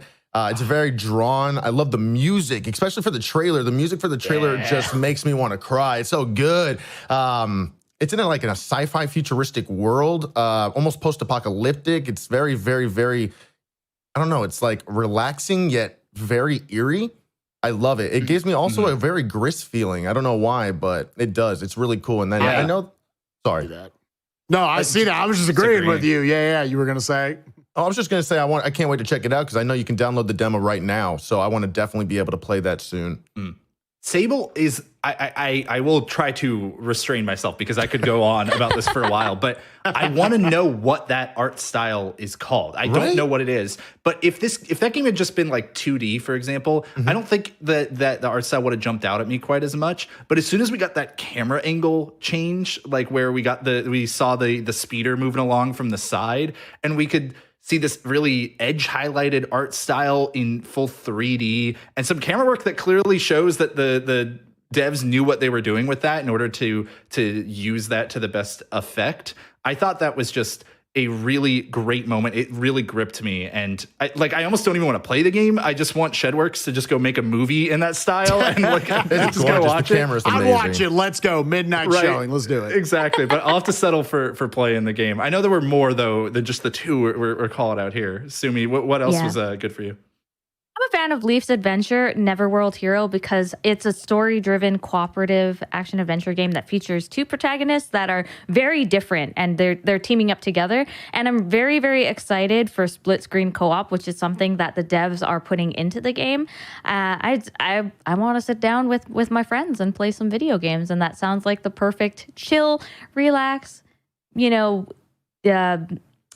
hang out, hang out and play some video games together. Yeah, I 100% agree. I like that for the two different characters, but you have your one almost like, a Link, your standard protagonist, but then you have this other character, and I find like a lot of games, when they try to make that a co-op, they don't necessarily hit it. The other person just feels like they're not doing anything. The trailer showed off a lot of cool stuff, how they were messing with the environment to affect the combat, like when it dropped down on the spider and everything.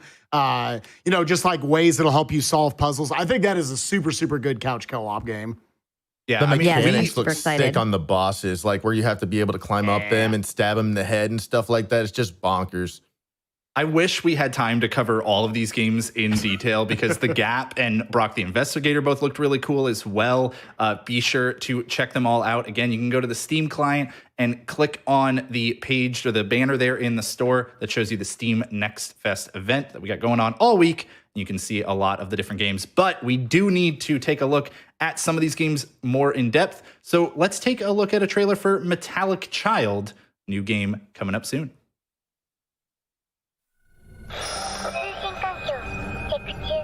ネットワークをステーションから地球の IBC に変更。接続中。無線機能まで壊れてしまったの。それとも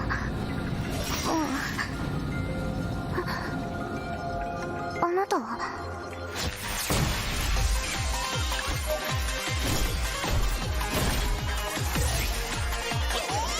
私はここで必ず解決しなければならないことがあります。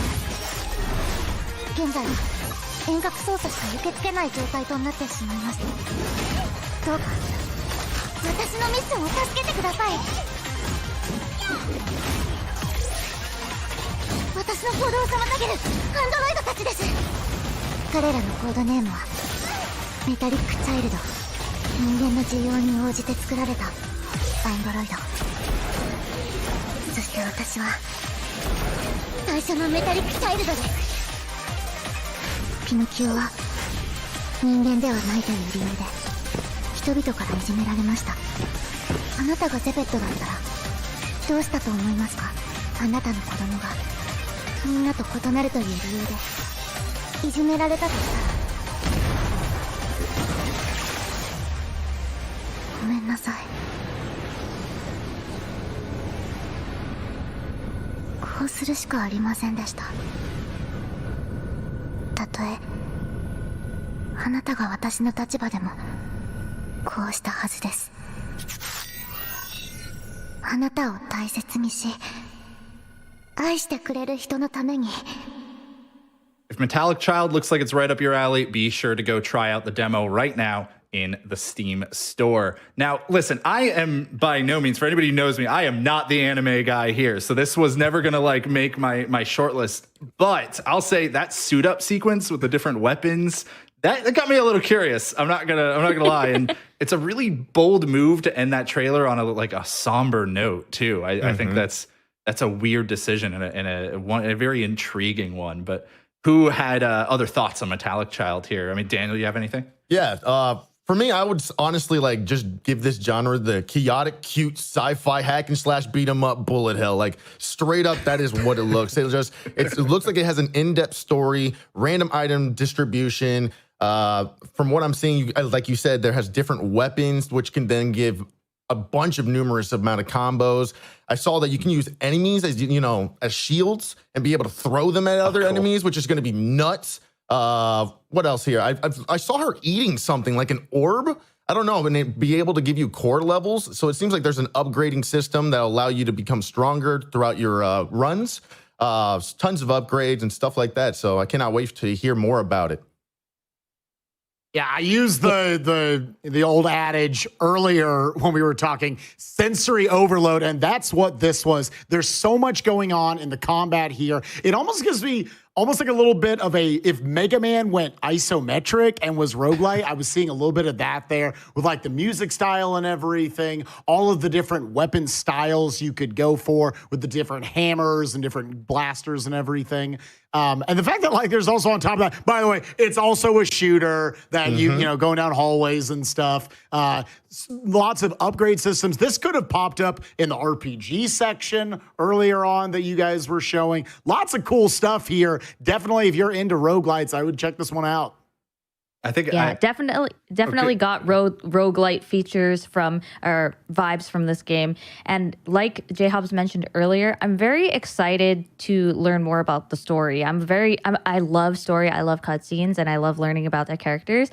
And to know that Metallic Child is fighting androids is that's one thing because she is an android, but at the same time, she's also fighting against androids that are sent by her own creator. So when she talks about Geppetto and Pinocchio, she's referring to her own creator, Dr. Irene. So learning, about how they came to square off against each other and why the Earth was about to get destroyed is something I'm most interested in. I liked how I'm taking a look at the chat here, and we got some of our previous panelists, Ashwin and Argic, talking about how the character almost looks like it has the same power fantasy of Poppy from League of Legends. For anybody who's played that, where you're just this small, cute character beating everybody up with a big hammer. It's just that sounds like a pretty fun time to me. Can I just take a second to just give a shout outs to everyone? Obviously, all these games, they look super fun. Got to play a couple of them earlier. Very, very fun. I want to give a shout out to everybody who made all the trailers for all these different games, because there are a lot of bad movie and video game trailers out there. And this is just banger after banger after banger that we talk about, again, so much noise. Look at all these gameplay mechanics. Look at all this stuff coming on. And in the last 30 seconds, just the confidence to go as silent as it did to make you focus on, beyond this, like Sumi's talking about, there's a deep story, this Geppetto but Pinocchio dynamic that we want to delve into. So if you need a little bit of story, we got that here for you as well. Super cool stuff. So cool. Yeah, we're going to have to move on, sadly, because we do have more games we want to show off. Now, Spike, you actually got a chance to play some Ember Knights and have a couple of your friends play Ember Knights as well and commentate a race of yet another roguelite here that they were doing. We're going to watch that one right now and hope you all enjoy. Hi guys, what's up? I am Spike Vegeta, and I guess I'm going to be your commentator today, going through this one's what, race like of 10 Ember minutes? Knights. Do both of our participants want to introduce themselves? Hi, I'm Nuclear Reaction. And I am Fant. Hello. Yeah, about to play through this fun-looking, looks like a little bit of a roguelike. A lot of fun-looking combat in here. A lot of enemies all over the screen, having to survive through these randomly generated rooms. Are you both ready to throw down? Oh, I'm so ready. Let's go. I am. I couldn't be more ready, Spike. We are pumped. All right, let's get it started. I'll count y'all down in 3, 2, 1, go. Uh-oh. I had to click on the game. Oh, okay. Fan take. We'll say Fan cheated through that one. How dare he go on go? My gosh. So let's see what we got here. Again, randomly generated rooms, so we're having to also react to what we see right here. Let's see also what each of you decided for each of your power-ups. Looks like Nukes, you started with the bomb. Of course I did. The explosive.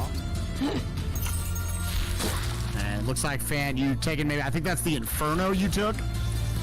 I took the Quake. That it does like an AoE stun of a whole bunch of enemies. Oh yeah, the Fissure. Yeah, those look really good. Yeah. Looking through the game earlier, it looks like they're both primarily looking for these portals that will allow them to move on to the next floor. Looks like here, at least in the first level, they've got to find a key in order to unlock other parts of the map. Very fun-looking game. Y'all enjoying yourself so far? Oh, go ahead. These spinny guys are a little spooky.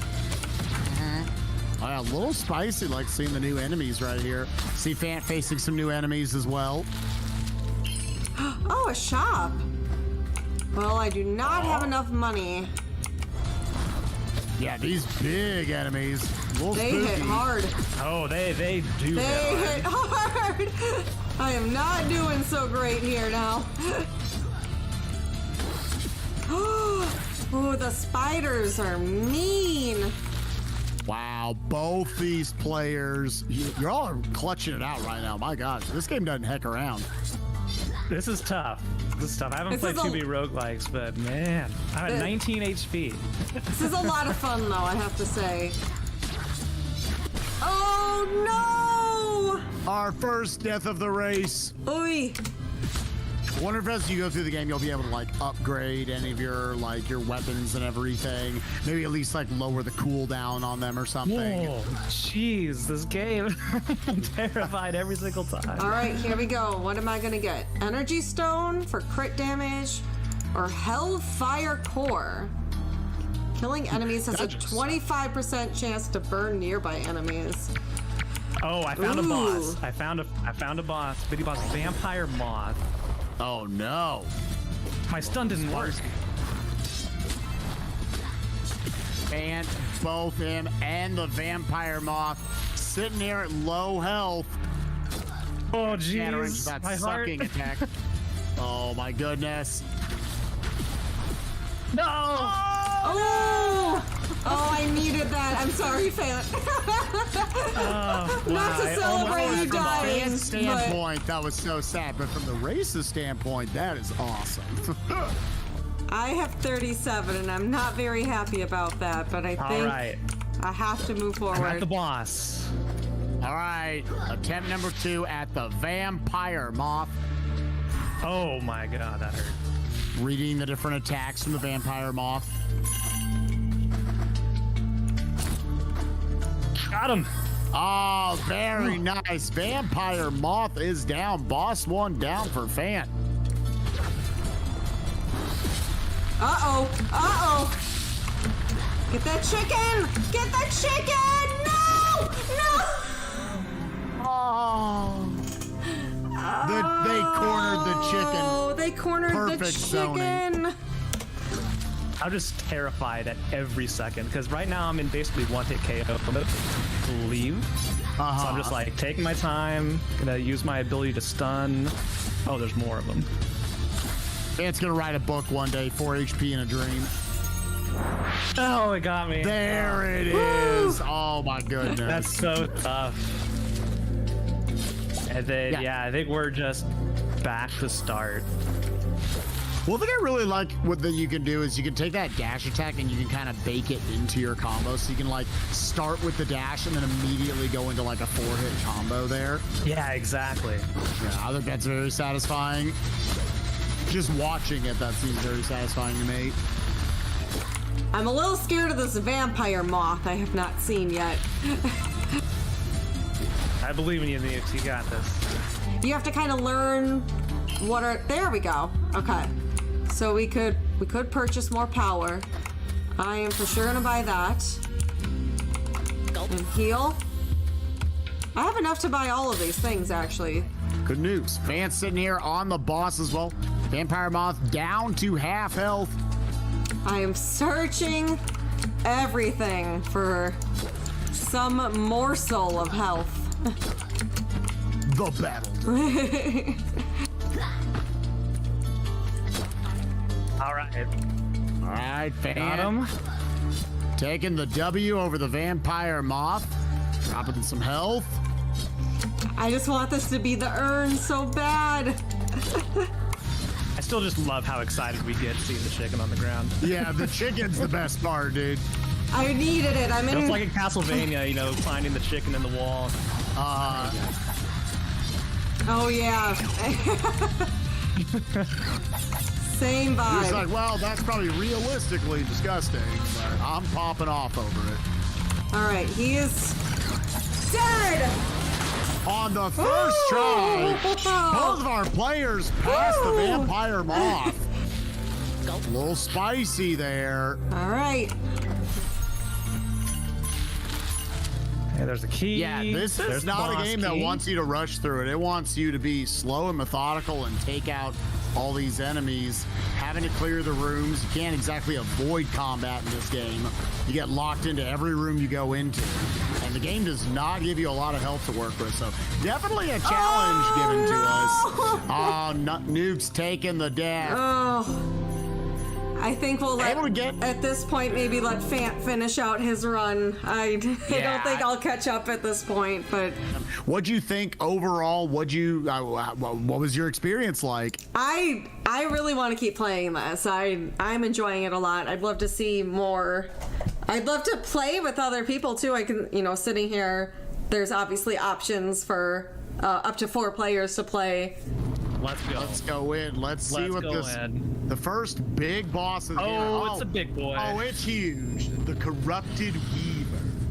Double the HP bar.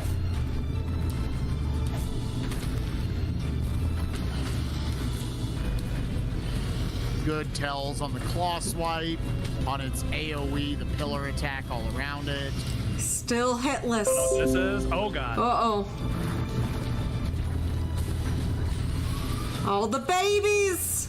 Oh, throwing out its babies. Oh, and it's going with you. Ooh, 11 HP! You oh, they won! 1 HP in a dream! Oh, that was the only corner you could go to. Yeah, I got cornered. GG. I feel like both of you did a really good job getting as deep as you did into the game in this short recording session we're doing. Fant, I feel like I wasn't asking you a ton of questions because I feel like you were always at 1 HP. Yes, what was your feeling getting to play this? No, it was fun. It was like all the staples of a roguelike, tough as nails, going through room by room, trying to deal with, what the game gives you and trying to, just do best with the power-ups you're going to. You have so many decisions to make, like, I can get this upgrade, but then I have to fight some enemies, and, is it worth it? Am I good enough to actually do that, to go get that item that could help me later? it's so tough and nerve-wracking at the same time. So I had a lot of fun. Yeah, that as the person who wasn't even playing tonight, that was a ton of fun to watch. Again, shout outs to both Nukes and Fant, our two competitors tonight. It sounds like you both had a really good time in this game. Yeah, I'm the same. I want to play these. I want to get in groups. I want to do this in like 4-player co-op. Yes. That sounds like a lot of fun. Yeah, we'll set a date night for it. Yes, I definitely would love to get back together and us all get in on the game. Yeah. But with that, we're going to kick it back up to the front. I want to let future Spike Vegeta know I love that shirt. You're looking good, buddy. And yeah, send it back up to the front. See y'all later. Bye-bye. Later.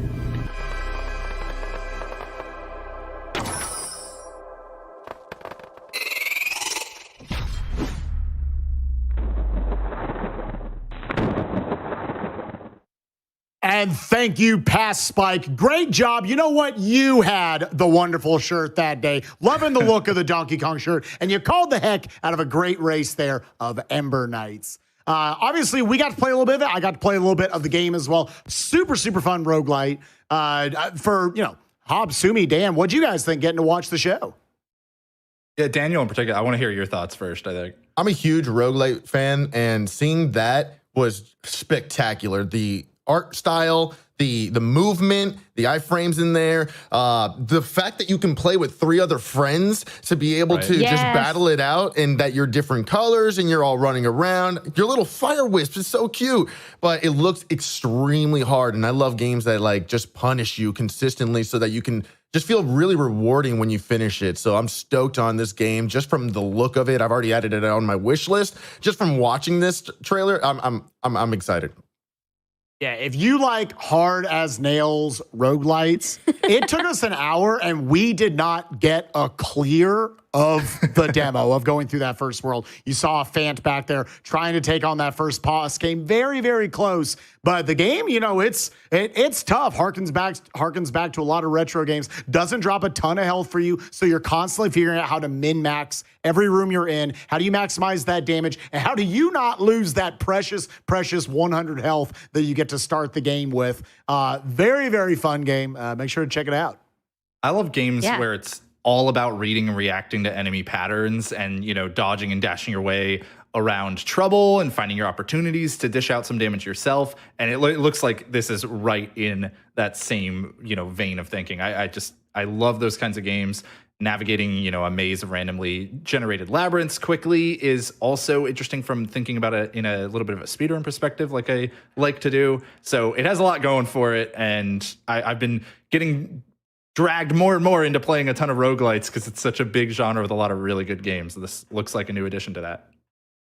Yeah, for those of you who are interested in Ember Knights and potentially looking at the multiplayer aspect that we've heard a lot about from Spike, Vegeta, Fant, and Nuclear Reaction, go ahead and check it out. It will be out in fall 2021, but you can try out the demo right now, like right this second. But we have some other things to cover in the stream today. Let's take a look at our last game of the day for Connect Tank. Our next largest location was the Duval. The 20th century. A quaint time when you could hire a simple moving van to transport your goods. Well, not anymore. Here in the 23rd century, we drive big honking tanks across New Pangaea. Intrigued? Welcome to your onboarding for the Fat Cat Shipping Company. Now, I won't lie to you. It's a challenge to keep one of our tanks running as you drive it.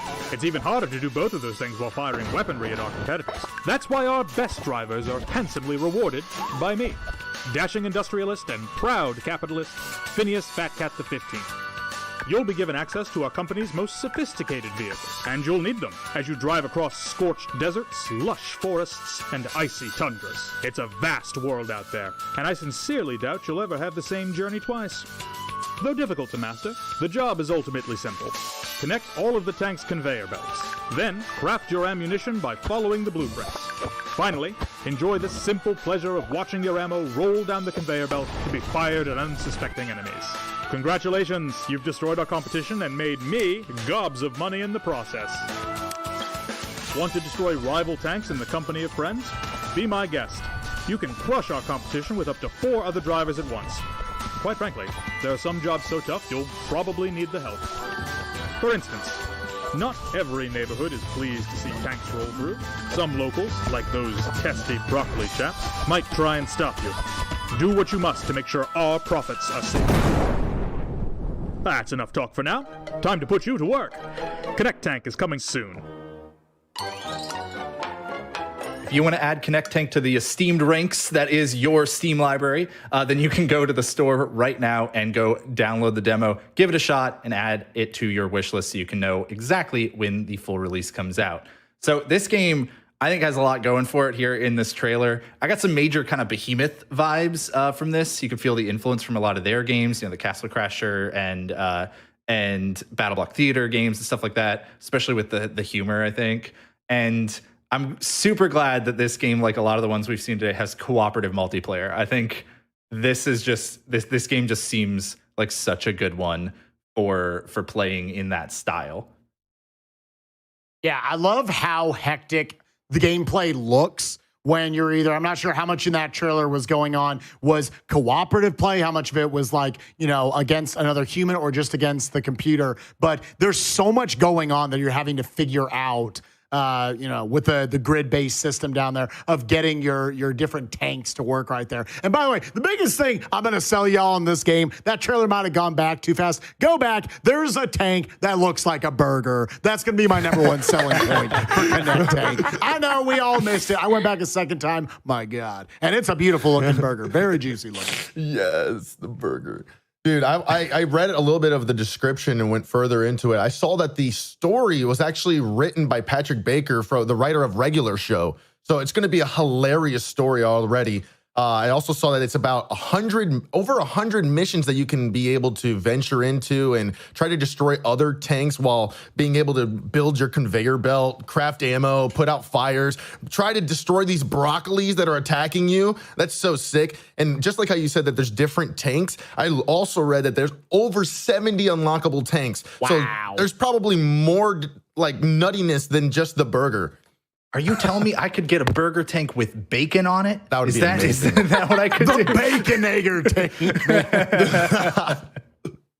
Me personally, I'm a big fan of the fact that you're working with Phineas the Fat Cat to make money. You're helping Yeah. Phineas's business thrive. I'm a fan of Proto Corgi. I'm a fan of Phineas the Fat Cat. It's easy to get Sumi into these trailers. Just throw a cute animal in it and you're there, right? It's just Oh, yeah. right on it. Yeah. I liked, it's a really small thing in that trailer, but just the inclusion of like a throw instead of having to run up to everything it's really nice for those people like me who try way too hard to optimize their movement and stay like ahead of the curve in a game like this where, you know, entropy is constantly trying to make you lose. And I think just having those extra little things that let you try to find, you know, new skillful ways to play the game are always helpful. Did anyone have any more thoughts on Connect Tank here or any of the adventure games that we saw today? Give me multiplayer games. Connect Tank is a multiplayer game. Let's go. Spike, Daniel, thank you so much for being on and helping us with these adventure games, giving us the insight and having looked at some of them a little bit more closely and everything. Real quick, where can people find you online? Let's start with Spike. Yeah, you can follow me at twitch.tv/SpikeVegeta. I like to stream lots of speedruns of different games like Mario, Donkey Kong, Kingdom Hearts in the mix. I like to do a lot of randomizers, stuff like that with games like Zelda and whatnot. And also a lot of weird, kooky, casual playthroughs where we do, I guess they're not super casual, where we like shuffle a bunch of games and every 20 to 60 seconds, it swaps to a different game. Don't know what that means? I don't really know either. Come watch my stream. We'll figure it out together. Yes. Daniel. I'm Daniel the Demon. It's very nice to meet you. I'm a variety broadcaster on Twitch. You can find me on twitch.tv/Daniel the Demon. I broadcast primarily on night times. I play, you know, any type of games really, but mainly currently I've been playing a lot of roguelites. I've been playing a lot of Ratchet and Clank on the PS5 and just pretty much anything that fits my fancy. So if you guys like a lot of craziness, a lot of busting beats and just nuttiness, so you'll like what it's all about here. Thank you very much. Well, thank you so much. Yeah, thanks again for being on here for the adventure panel. And thank you to all of our panelists as we are getting ready to sign off here. Thanks to Brian Otto, I am Brandon, TGH Argic, Pleasantly Twisted, Ashwin, Spike, and Daniel, of course. Thank you all for being on and helping us. And hey, that's our show. We got to see a lot of great games today, and it's not over yet. You know, this is just the beginning of the week. If you had to pick one, though, from the show today, Sumi, what would you say was your favorite? Only one? Oh. Yeah, only one. You can only pick one. Oh. Chris Tales. But I also want to say Moons of Darsalon. I want to save my friends on the moon. Oh, man. Okay, fine. Okay, Chris Tales. Chris Tales is the game that I think I would put as my number one. But they are all fantastic. It's very hard. What about you, Hobbs? I'd say it's got to be Severed Steel. Like that's the one that I'm going as soon as we're done here. I'm downloading the demo for. I'm playing it. But TGH and Argic, you know, they kind of had me sold with Super Dream Dasher too. So like that might be the next demo I play. And so it sounds like you're cheating and picking two games too. Okay, all right, okay, fine. We don't. You made the rules and then you broke them. All right, that's fine. We'll both break the rules together. It's Severed Steel. All right, but that's the beauty of free demos, right? Like you can try one out. Maybe you don't like it. Hey, that's okay. You can move on, try out another one, or maybe you love it and you want to play it over and over again. But as soon as you're done, you can move straight on to another free demo and check it out. Don't forget, go to the Steam client to find all of these. Yes, this stream might be ending, but remember that Steam Next Fest is just getting started. From now until June 22nd, you can go right into the Steam store, check out demos for all of these games, watch some developer live streams, and add more games to your wish list so maybe your friends will buy them for you. I'm Sumichu, he's Jay Hobbs, and thank you so much for watching. Enjoy the festival. Bye, everybody.